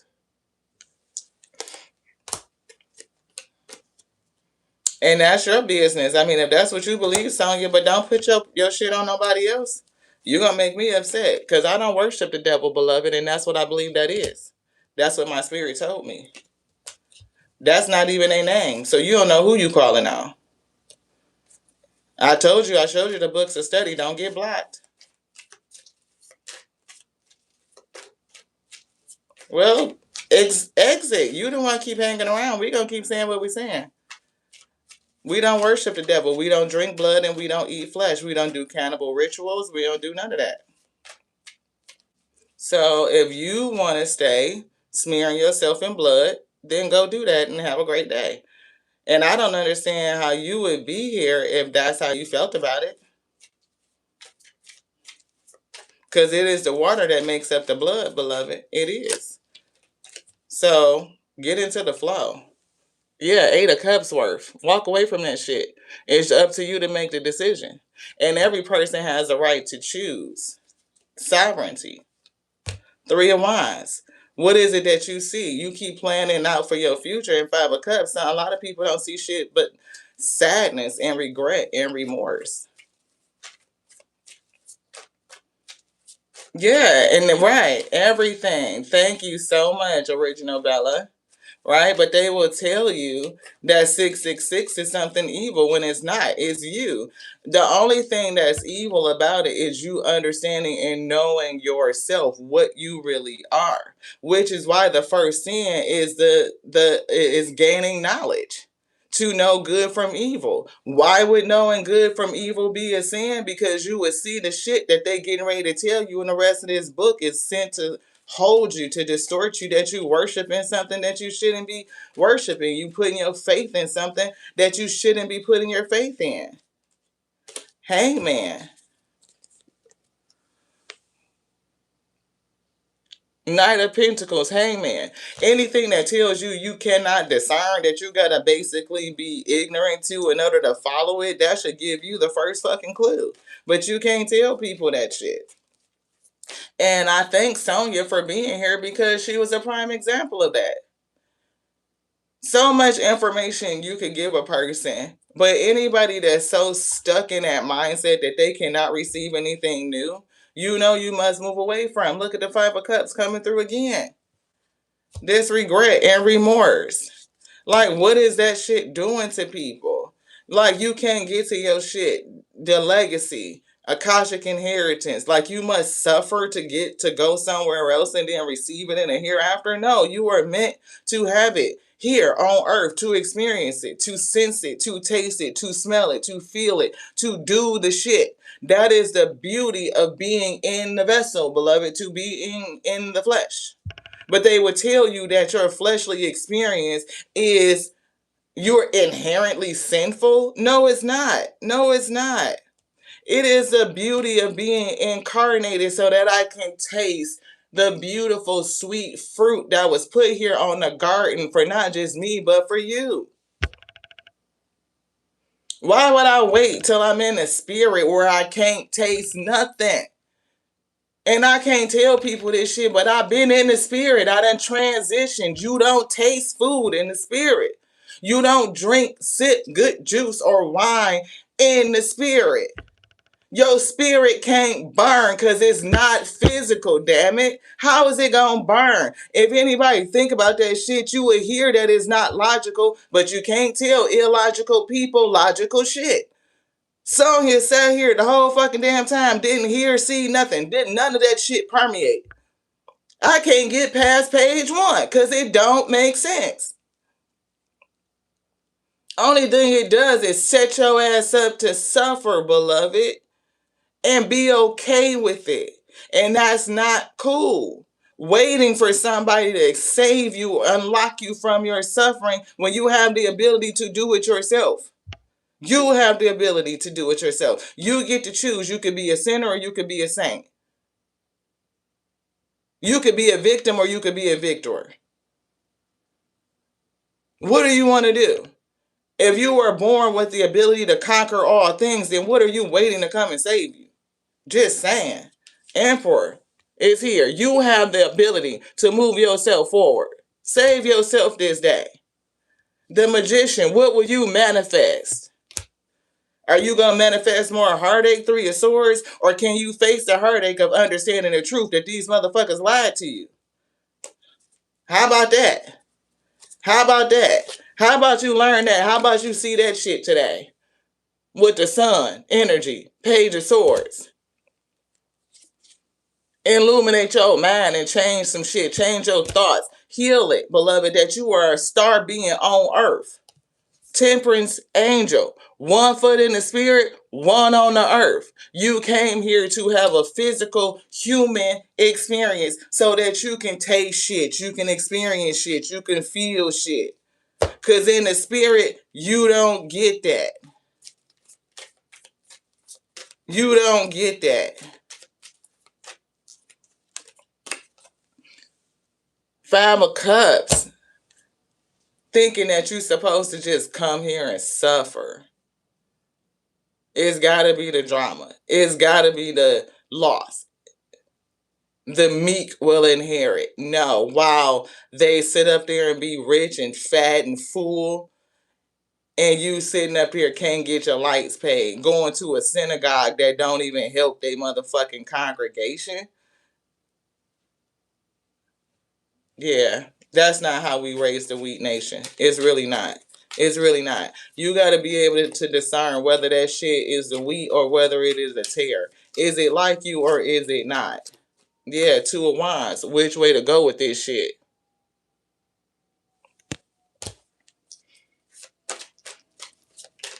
Greater works can you do? Greater works can you do? The power has already been, it's always been inside of you. It's always, and that's what that messenger came to tell people, but they miss it. They miss it. They persecuted them the same way they would do today. Why? Because that person is not in the church. They're not in the synagogue. You listening to what other people had to say. Listen to what your soul got to say. What does your soul say? What does your spirit say? These words hit your spirit. What does it say to you, beloved? What does it say to you? What is the feeling that you get? Does it make you a little bit uncomfortable, but you want to lean into it and listen a little bit longer? Or does it make you want to feel like you need to run away and be like, oh no, I can't face that shit, Ashe? A person can show you studies from around the motherfucking globe of how the Most High God has connected to all people, as many as we can get our hands on to this point, right? How many How many people on this planet? Billions. And you feel like the Most High God only has a certain amount of people that it has chosen and selected to go where? That leads to a superior mindset. It leads to a class of elite intellect. And it happens on so many different levels that people don't recognize it. Six of Swords. Can we move in peace? Can we just move in peace? Thank you, Betty. I appreciate you. I see me, I see you. When I see me, I see you. When I see you, I see me. There is an infinite amount of variety. All things, everything. And when we can learn how to treat each other with compassion and understanding, seek to understand instead of to judge and to persecute, then we'll be getting somewhere. Stop listening to what other people told you about a person, about a thing. Do your own research and learn for yourself. Show yourself approved. The fact that this book holds sway. Jesus Christ said this when Jesus Christ didn't write damn motherfucking word in this book. You don't know what the fuck they said. It ain't a book of Jesus in here. They didn't author not a word. Moses didn't author a word. David didn't write shit. Jesus didn't write nothing. Nothing. Nothing. Not a word did they write, beloved. How the fuck do you know what they said? If you gave 5 of the people that you know you the ability to write a book about you, what you said and what you did 60 years ago, 60 years ago, would they get it right? Ask yourself, would they get that shit right?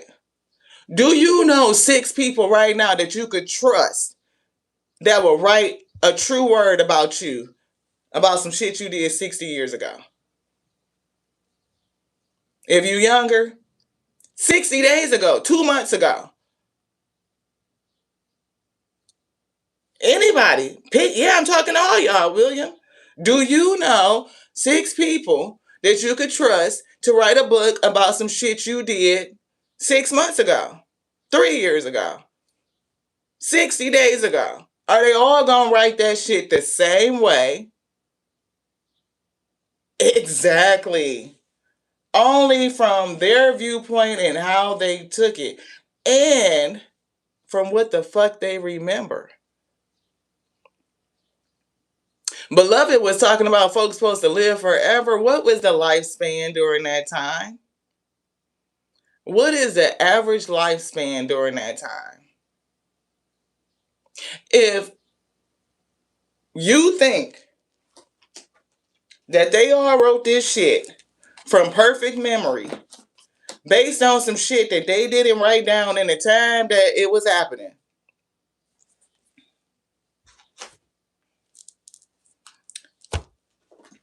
this is the shit that fucks me up. I'm telling y'all, we on one now, cause I'm telling you, Sonya did it. She did it. The first letter of Paul to the Corinthians. Paul, called to be an apostle of the messenger through the will of God and somebody, Sosthenes' brother, unto the church of God, which is at Corinth, to them that are sanctified in Jesus Christ, called to be saints. Who gave you what? Paul, this is your letter that you were telling to somebody else, why is his letter gospel? So Paul's letter is gospel? And you judging people off of this shit? Because Paul wrote to the Corinthians and he told them that they must do this. That's not even what the fuck. Man, look. But they, opportunity, that shit is for money. Earth energy, spirit energy. King of Cups and came through so many times.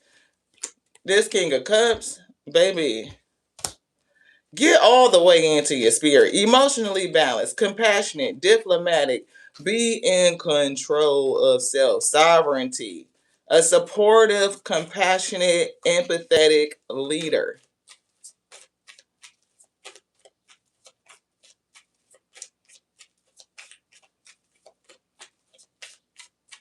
It is gossip, not gospel. Temperance angel. Again, come through. Three of Cups. Right? I don't know these spirits that's coming through, but it's definitely giving us this energy. Temperance angel, star beings. Right? One, two, three. Spirit is giving. So I feel like the Most High God is getting ready to display something to somebody. Not only is it going to teach you about how to listen to the wisdom of yourself, unlocking your Akashic inheritance, how to balance out all of this energy. It's like what you know, what's been taught to you, and the energy that's coming. It's something about energy. What am I feeling? Holding or hoarding your energy based on what has been taught to you. Somebody don't trust themselves. If they are anxious and they're afraid, see, spirit is spirit coming in. And I see this pentacle, the ace of pentacle that's being dropped, the pentacle that's being dropped into this cup is in a vessel. Ace of pentacle, king of cups. Damn. For somebody, you may need to forgive a karmic person, a relationship, because they came to bring you a gift to make your cup overflow. They put you in the spirit. They helped you balance your emotions. Understand who you are. King of Wands. I'm hearing a leader of divine beings. You are a leader. This one, yeah, justice in reverse and six of wands. So somebody needs to understand the victory that's coming from some sort of injustice. Like you are victorious over this injustice. It has turned you into a leader, or it will.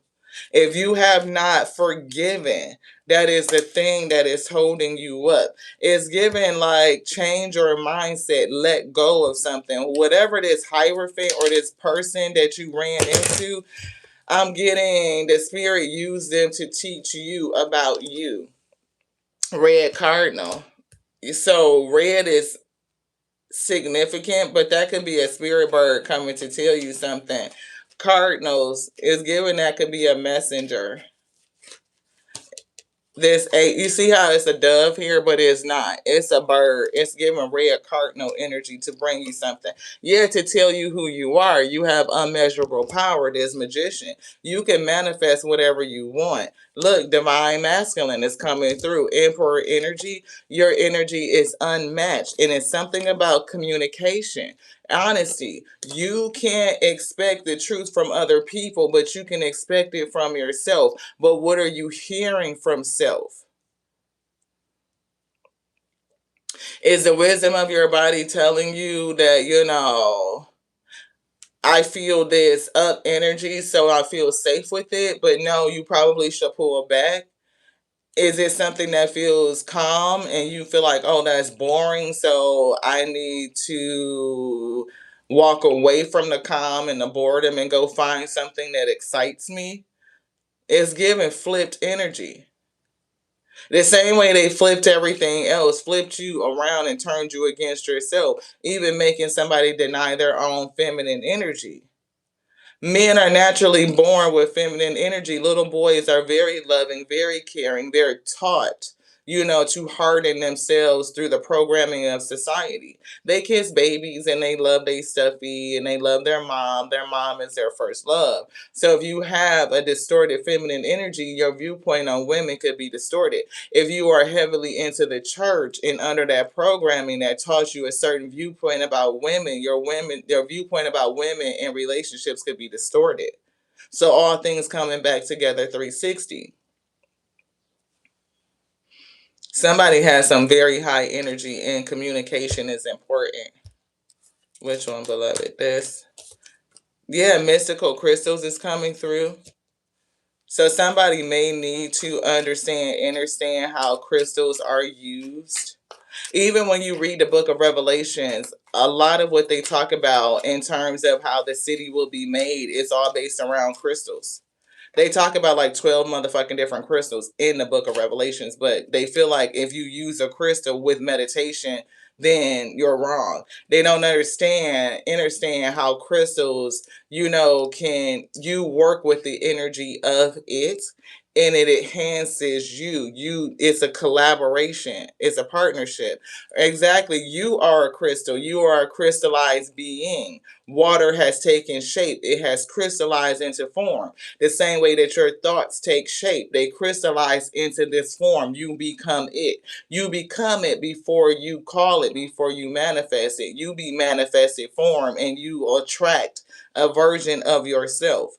So it's a whole thing. Indigenous is coming through. I feel like somebody's indigenous roots are calling them. It's calling up. It's something through your lineage. You may need to look into indigenous belief systems in order to get it. Yeah, you know. You know. It's something in you that knows. I'm picking up a record keeper. Lagoos. Yeah, somebody keeps the record. You keep the information. It is. It's an amplifier. Thank you, Jack. Yes, it's an amplifier. Yeah, and you are so valuable. You know what I'm saying? It's something about somebody being broken free from this mindset, and the spirit is using a situation, a relationship to do it. Yeah, and who said that? I am the original. I am the original. I can't remember who it was. It was way up here at the top of the start of the read. La la la.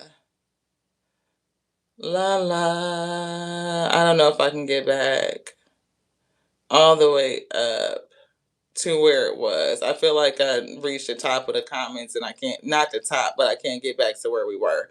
But I can't remember who it was. Robe, look. A robe, you are a fucking leader.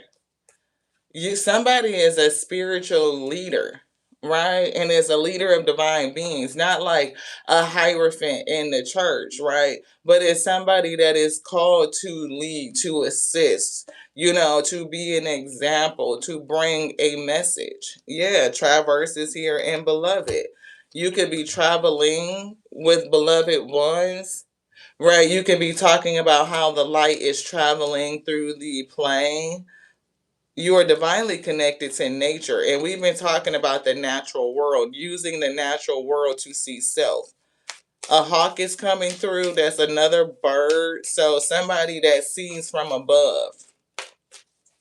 You are a creature of the high. Yeah, peacock energy, another bird. So it's definitely something with the bird because we called that out on the Ace of Cups. It's something with the bird, red cardinal, the hawk, the peacock. It's something about Temperance Angel does have wings, but it's something about being able to see. And you see from a bigger picture, a higher perspective. Yeah, see, don't be afraid. That's that fear, right? Don't be afraid. And sometimes it's illogical where you don't understand or overstand what you're afraid of, what's making you anxious. Why are you anxious? This, this, and this. Lagoos. Yeah, Merkaba, light body activation. Somebody is a record keeper. It's like having knowledge passed down to you, like your spirit team tapping you to awaken you to the information that you hold. You know things to be true before you have something from the outside to come in and support what you already know, because so many things have been hidden. So many things have been hidden and suppressed and held back, teaching us in a very backwards way to hold us all back. This is not against one group of people, this is against people in general. Because then they could siphon out your energy. The last shall be first, and the time is now. The time is now to let some shit go. This is the piece that cannot be bought, and somebody is stepping into their divine legacy. You deserve it, and you need to communicate clearly. I don't know who you are particularly, but I know communicating honestly is a thing. We see meditation coming through, and we just said to use the crystals in meditation. Be more grateful, practice gratitude, and you are trouble in a good way. The world needs to watch out for you. You are surrounded by angels. It could be 3 angels that are surrounding you, because we kind of picked that up. Spirit said make room for more to enter, which means you have to give certain things up. What are the things that you need to release? Like old shit that don't serve you, mindsets, people, relationships, so that you can overflow. And we always pray for your overflow. But in order for my cup to overflow, right? If more is coming into the cup, then the overflow itself is releasing. I'm not trying to stop the overflow by stifling myself. The water must flow. Waterfalls, they showed us a waterfall earlier. The water comes in, it flows over, it goes down, it finds its way back to the sea, the ocean, the seas. I think the seas are the biggest bodies. So correct me if we're off, if we got it backwards. But it's giving ponds to lakes to rivers to seas to oceans, or oceans to seas, whichever way, right? So there's a way that that water comes back around and it continues to flow. No water is held. Stagnant energy, it it becomes putrid. It becomes distorted. It's not good to drink. You always want to drink from the overflowing, flowing waters, right? They're showing me a thing like even with your cup. Okay, where is it? That overflows. You have to be good where like certain things are going to go. It's just a part of the overflow. You release it. You don't try to hold on to it. You don't try to hoard it. And with the releasing, there's going to be emotions. You're going to feel grief. You're going to feel gratitude. It's going to be complex. I'm seeing joy and I'm seeing jealousy. I'm seeing fear. I'm seeing faith. I'm seeing the polarity. I'm seeing like the spirit rejoicing because you get to have a human experience and taste the wonderful things. And then I'm also seeing the spirit being aggrieved because it's trapped in a limited state in a corporal body. It cannot be free. It cannot experience its wholeness when it is having an individualized experience. It is on its individual journey, all while knowing that it's a part of something bigger and grander, longing for where it came from, which is home, and then dealing with the fear of not remembering that home is everywhere. Home is everywhere. Like there's nowhere that you can go. Wow, you seen 2 out of the 3. You seen a red cardinal and a hawk.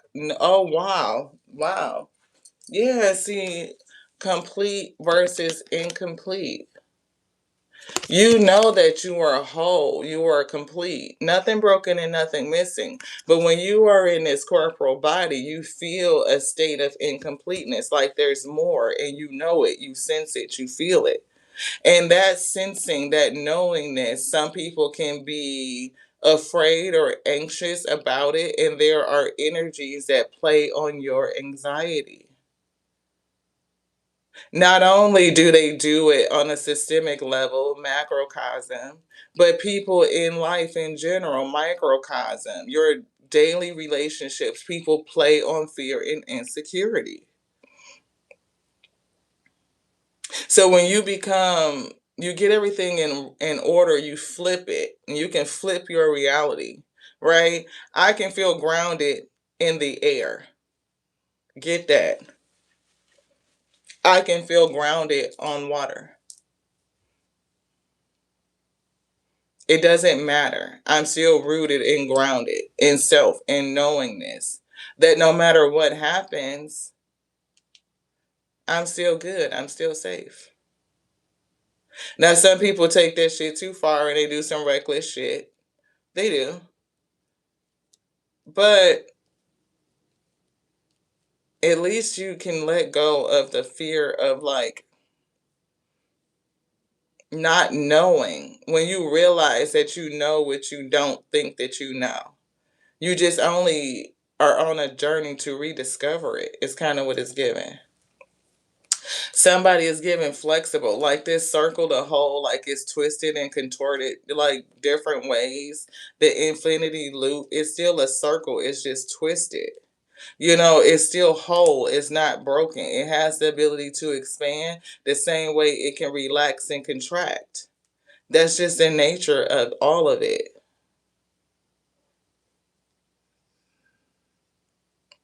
So, what are the things that are operating you from understanding your true nature, beloved? To me, that's Satan. Anything else? Yes. What would you like?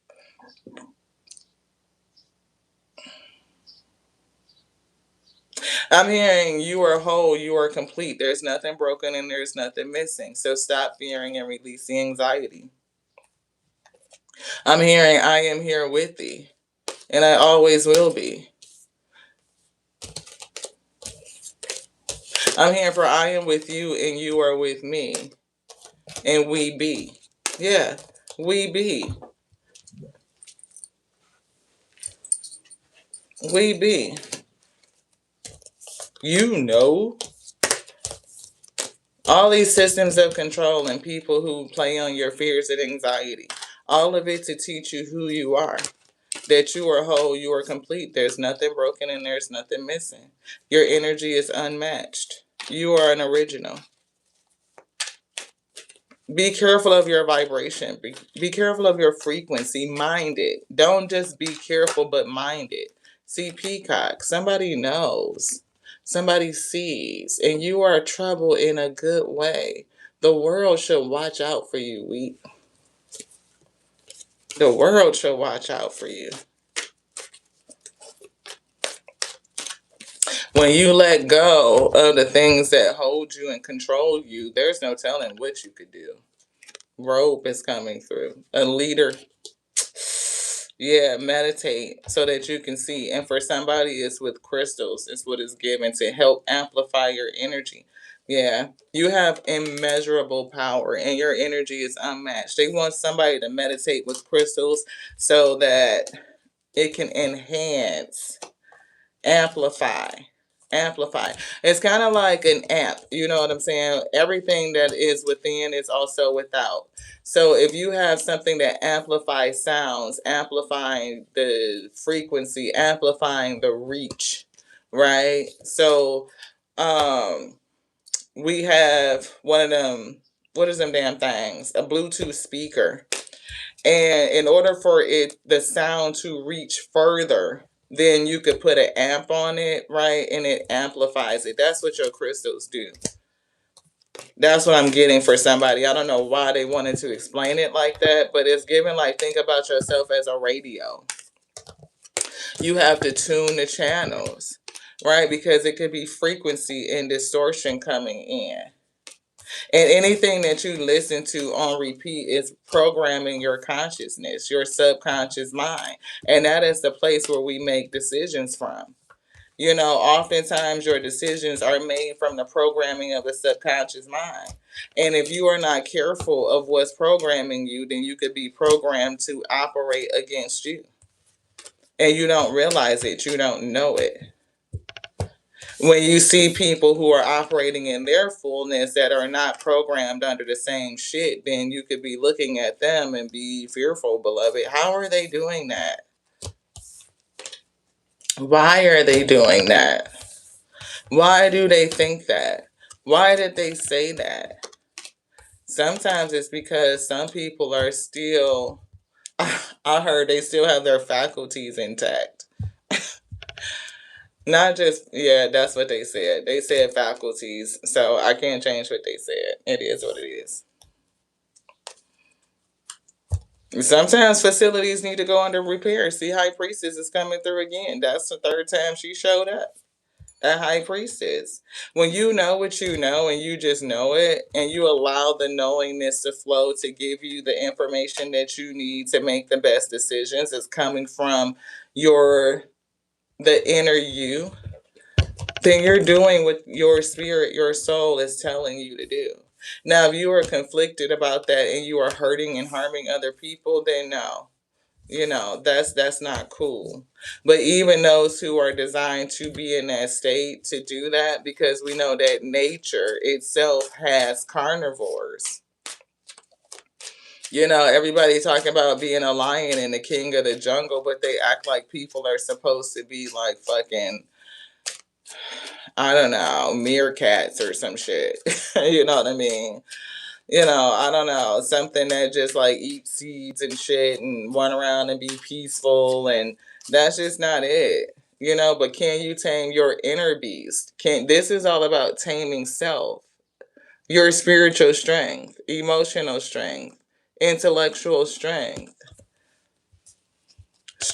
courage, compassion, focus, persuasion, influence, to be convicted, to master your energy, to be determined, to take action. And it all starts with self. Everything comes to strengthen you. If the group chat hates them, then they might have a point. Your besties have no reason to lie. They're seeing your situation from the outside, where there's clearly a dumpster fire. Trust their side eyes, a red flag. So somebody could be getting ready to go into a relationship, and it could be because you are experiencing some sort of fear and anxiety, but you just don't know how to call it. I'm not for sure what it is, but it's definitely given brokenheartedness. That shit is not going to end good. And you're not overreacting. You're finally understanding your intuition, getting the lessons of being gaslit. And you can't heal in the same place that broke you. You can't heal this in the same shit that broke you, beloved. Yeah. You're not somebody's backup shit. This is not your twin flame for somebody. That's a fucked up connection. And it could be, again, somebody with a fucked up mindset. Either it's tradition, this hierophant shit, religion, and it could be you struggling with religion versus your intuition. It's a lot of people that stay in fucked up relationships because their religion tells them that they can't fucking get divorced. This is what's supposed to happen. Marital rape was approved for so long. I think until the 50s or 60s or some shit like that. Maybe even later than that. I wonder when is it that they finally say that a man does not just truly have ownership over his wife simply because they're married. I want to know, when did marital rape become outlawed? Marital rape law.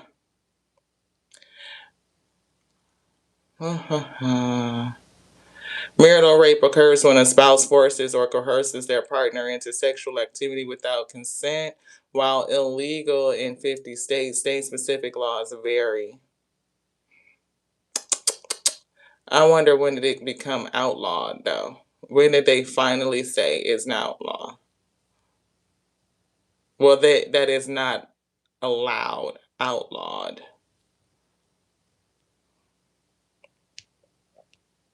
In the 70s. Fucking 70s. So what is this, 2026? So what is that, like 50 years?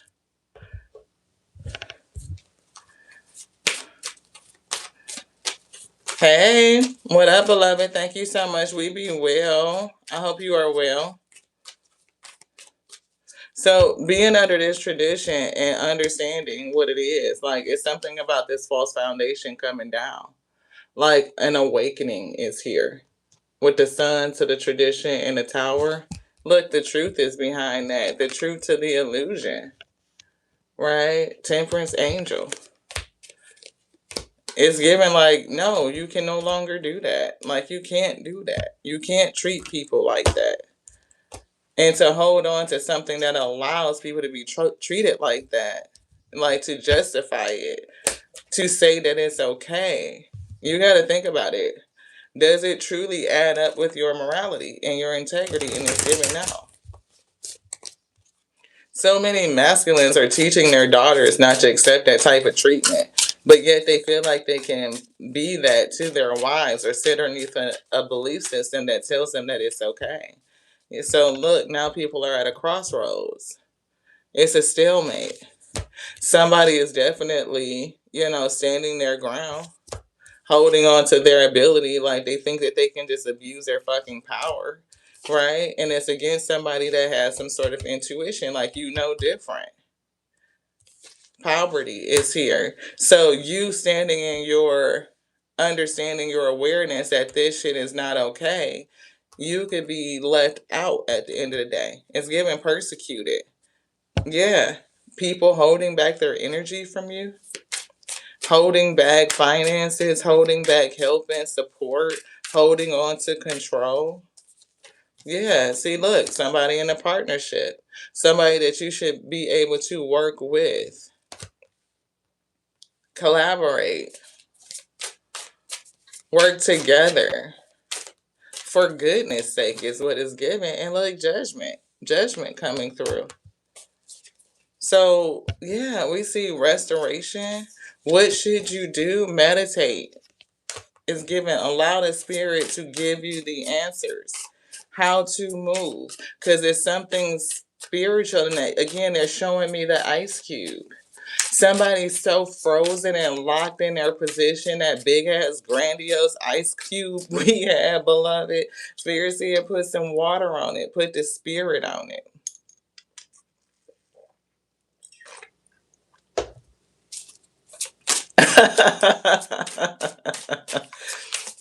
Hey, Consonia. Hey, JB. Thank y'all so much for tapping in. We wrapping in. We done. Yeah, spiritual mastery. Continue to work on your craft. Right? We do see a heavy yoke, a lot of responsibilities. Right? This is a burden to bear. And it's a crossroads. It's a stalemate. But we see justice is here. Justice. Everything balances. And we see transformation. Yeah, an achievement. Something in your life, an identity, a belief, relationship, habit, or cycle is ready to die, beloved.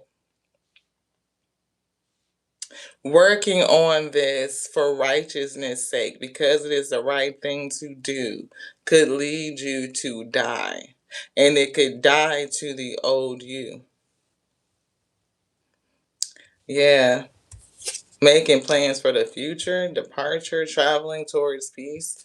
Yeah, I feel like somebody wants to travel towards peace, but it's something that's holding them from leaving. Making plans to move towards peace. Truth, wisdom. I don't know. I see a lot of planning. Maybe it'll help somebody with their trajectory, their outlook for the future. Maybe that's what the spirit wants you to do. Make plans. Which way do you want to move? Choose peace. And wisdom, mental sharpness aligns with the courage to speak truth. And they had that honesty. I can't expect the truth from other people, but I can always expect it from myself. And Queen of Swords is very discerning. How could you discern if you don't eat the fruit we eat? They brought it all the way back to eating the fruit. They said, how could you discern if you don't eat the fruit?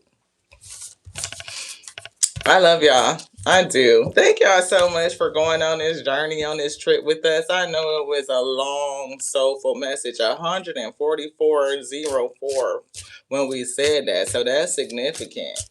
144,000? No, it's more than that. That's just something else. It only takes a certain amount of us to change the frequency, right? Because once the frequency tips, then everything else is given osmosis. That's the law of secondary causation. It's a ripple effect. Yeah, so no more allowing things to hold you back. And you don't have to hold on out of sense of safety. Sometimes it's best for you to let go and feel a little bit, you know, face the hard truth, heartbreak, move through the process of mastering you. Yeah, see, disagreements is gonna happen. It's okay. It really is.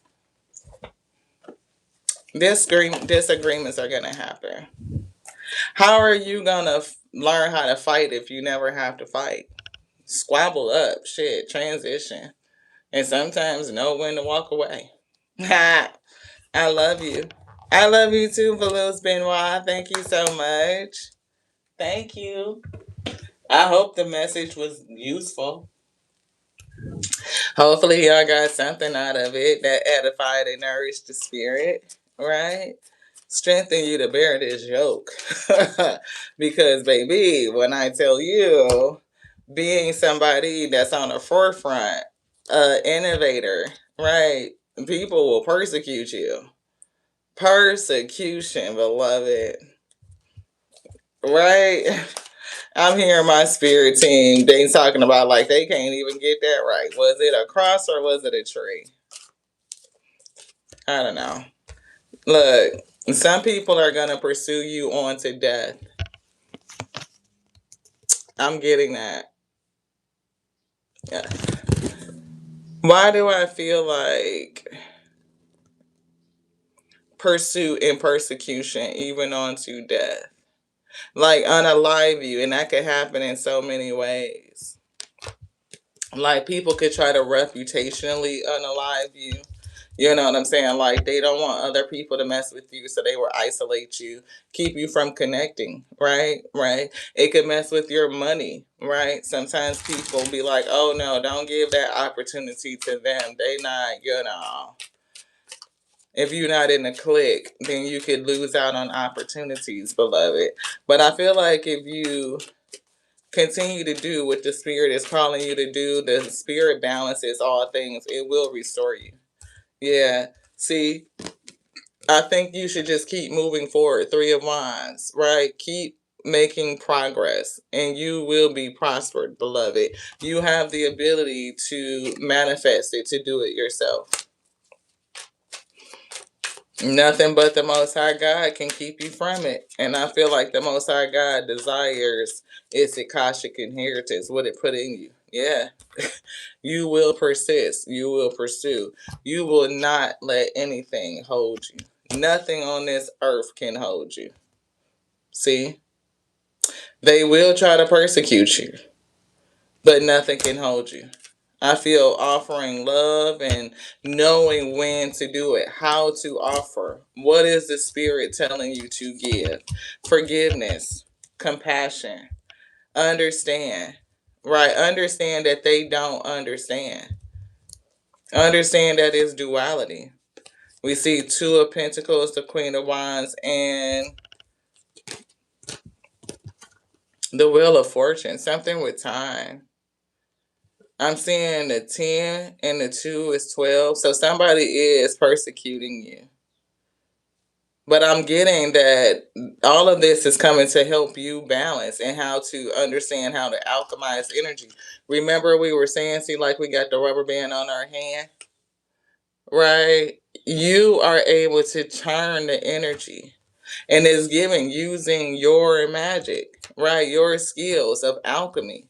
And you can create your own destiny, your own fortune by what it is you're choosing. How are you focusing? How are you wielding your magic? No matter what, This right here is still just one circle and everything is contained within. The idea of separation is really not real. It could be like this, right? But what happens when you fucking unravel it? It's still the same shit. It's gonna stretch and contract, I mean, expand, and then it's also gonna contract. When you release and you relax, then it contracts. You put that force on it, then it stretches. Energetic forces to stretch you, to change you. And you have the ability to wield your magic, to turn it into whatever you want to. You get to do it. What are you creating? King of Pentacles was there. Shit. Two of Cups. Harmonic household. That's what I'm getting. To what? Shit. You create harmony. You create hell. You create chaos and conflict the same way that you create calm and tranquility and all this shit. What are you creating, beloved? This goes right here. Savior and sinner all in one. So, for some reason, I'm hearing somebody go have good fun. Positive energy. You don't need to hurt and harm people to get what it is that you want. You don't need to hoard their energy. You don't need to hoard their resources. Gaia is abundant. We have plenty, beloved. Yeah, change is here in loneliness and regret. You can change that energy. You're never alone. You're never by yourself. Like, we love on ourselves so deep. Like, we are dating ourselves. We go and have great big fun with ourselves. We are our own friend, you know. And if you have been isolated from people because you are different, you know what I'm saying? Learn how to have good fun with yourself, discover you, and true friendships are going to come in. They are. They pulled out the hard truth. So I guess we're going to get this, and then that's going to be it. Oh, Veluz, we definitely send you, plenty of affirmations for your daughter. We don't know what to pray for, but we ask the Most High God to provide what she needs in overflowing fashion. And we ask that they do it expediently, to do it now, that she has what she needs now. It is already with her and within her now. Somebody needs a reality check. You have big dreams, but are your goals achievable? Contemplate fantasy versus reality. Because manifestation without work is just illusion. And that's what we said. Faith without work is dead. You can't do it without putting some work in. You have to get shit going. You already have the ability, the key to do it. Reality check. Failure anxiety. Failure anxiety. The spirit brought out in this book. They read from it. It's a card down here. We just noticed it. About fear. And they said that some people cannot really identify what the emotion of fear is, but it comes across as anxiety. So that's something. Yeah, toxic energy, the devil in reverse. Somebody don't see it. It's like they don't recognize it. It's like maybe it's on how to release yourself from this bondage, right? To have a reality check. Avoiding failure also means you're avoiding success, right? So it's the same thing. You can't be successful without taking a risk. You have to do the work. And to do the work to go towards your dreams must mean you must risk failure. To live in a corporal body means that you live, but you will also die, right? So it is the same thing. You can't be afraid of living because you are afraid to die. That means you never experience life. You never do the shit because you're afraid that something's going to happen. Bad advice. Somebody's getting bad advice. You're listening to voices that don't know the way. Don't take guidance from those in worse position than you are. They can't lead you to where you want to go. What is the leader? It is the soul. Listen to the voice of your soul. Hermit energy. She has anxiety. Wow. It's also saying that somebody is stuck in planning mode. Shame. Release shame. Shame wraps you in a cloak of lonely silence. And we just picked up loneliness, right? Convincing you that your flaws define you. Expose the shame to the light. Only then can you begin to heal and alter the course of your destiny. And they pulled the cards that said that somebody cannot heal in the same place that hurt them. So if you are dealing with shame, then shine a light on it. Release it. You cannot heal in that same space. Misread signs, you're misinterpreting signals and wandering off course. Reevaluate to follow the path of the natural flow. The natural flow, your natural self. Lack of accountability. We pulled a card that said blame, and we talked heavily about how we are response able. You have the ability to respond. You have self responsibility. Blaming external factors like the devil or on some other shit, or blaming other people for your problems, it prevents you from taking constructive actions. Sometimes it is our own choices. We can choose to be a sinner. We can choose to be saint. We can choose to sit in victimhood, or we can choose to sit in victory. What is it that's telling you that is just some shit that's acting on creation, making them be this way when we have the ability of free will? We choose it. So take accountability. Own your own role to begin resolving your dilemma. Sometimes people blame the other person, like my karmic narcissist did this, and my narc did that, and my karmic ex did this. Are you taking accountability for your choices to be in that relationship? Even if you listen to bad advice, you still have to take accountability for having listened to the advice in the first place. You listen to what somebody else said instead of listening to yourself. Either way, you always have accountability at the end of the day. Recklessness and being unprepared. Somebody is acting like they don't care and waiting for shit to crash and burn. Be warned. It's easier to change course now than to clean up the mess later on. Being unprepared. You aren't ready for this step, and crucial elements may have been overlooked. And I'm getting the ability to be true with yourself, truthful with self, to trust yourself, to trust your intuition. Don't skip the process and miss the lessons. All of this shit comes with lessons. We immediately said, and then we had to apologize to ourselves.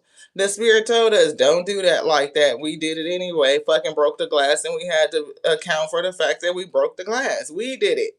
We didn't listen to our spirit. Shit. Now I'm missing a glass. Down to 3 cups when it was 4.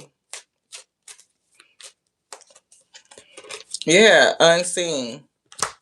There are factors you haven't yet considered. Look beyond the obvious for hidden elements that could impact your decision before you make a move. What's impacting your decision before you make a move? Did you tap into the spirit? Did you get the advice from them and look at the vision the way that they showed you to go and accept their direction? Or did you overthink it, move past it, do the shit the way that you wanted to do it due to your programming, and then you made a mess? You broke it. Okay, well, sometimes we break shit. Apologize to yourself, release the shame, and move forward. Closed door is here, and we see anger. This path is blocked with needless complications for a reason. Respect the redirection and focus on something new. Anger, fury has consumed your energy and clouded your judgment. Regain control by directing your energy towards happiness. A closed door is redirecting you. That anger is telling you to redirect you to move towards happiness. Instead of clinging on to past wounds, pride and ego is obstructing somebody's progress and building walls where there could be bridges, making it difficult to accept help or admitting wrongdoing. Humility opens the path to true connection and understanding. Somebody needs to stop dwelling on darkness. Focusing on the negative may cause you to overlook all the good that is present. Redirect your attention to the blessings in your life. Redirection, redirection, redirection. The one thing that our relationships have taught us is redirection back to self. Nobody has the obligation to save us when we were given the keys, the ability to save self, to turn back to self. Your sense of duty is trapping you. Reevaluate your commitments and break free from restrictions that are hindering your growth. Devil in reverse. To break free from the restrictions that are hindering your growth. I love you like I love me because that's my capacity. But it's growing and expanding on a daily. 1%. Always learning, always seeking, always seeking. What I learn, we give. What the Spirit gives unto me, we give unto thee. It is unto you to do what you want to do with it. That's your responsibility. I appreciate you for being here, for listening, for growing and going on this journey with us, for being open and courageous. Give yourself a kudos. Anybody that stayed the whole way through this long message, kudos to you too. I appreciate you. Risk versus reward. You're going to sacrifice something. Everything has a risk. To eat the fruit and have your eyes open, you could be cursed, beloved. And that's what we got from that verse. So, yeah, we take accountability. If you don't know and you sit in ignorance, then you can blame somebody else. You relieve yourself of accountability. I can say, I didn't know. I didn't know I couldn't do that. You didn't tell me. I didn't know. Then it's back on to something else. I can blame my parent because they didn't tell me. But once your eyes are open, then the accountability is on you. So when you see and when you know, that comes with, I'm hearing a duty. Somebody is derelict in their duty. They know better, but they choose to do something different. Oh, thank you, Walker. Thank you so much. I appreciate you. Thank you. I love y'all like I love the Alpha and the Omega, the beginning and the ending, whatever the source is that called all things. We know it made all of us in infinite variety. Nothing is excluded. We are whole, we are complete. There's nothing broken and there's nothing missing. We are made in polarity and duality. All things that be. We are creation. We are it. That's what they said. We are intelligence. We are consciousness. And it is breathing.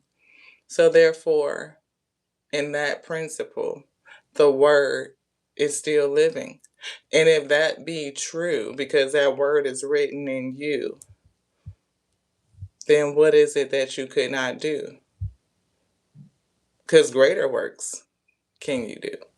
To the next now. This was done. Ashe. Love you.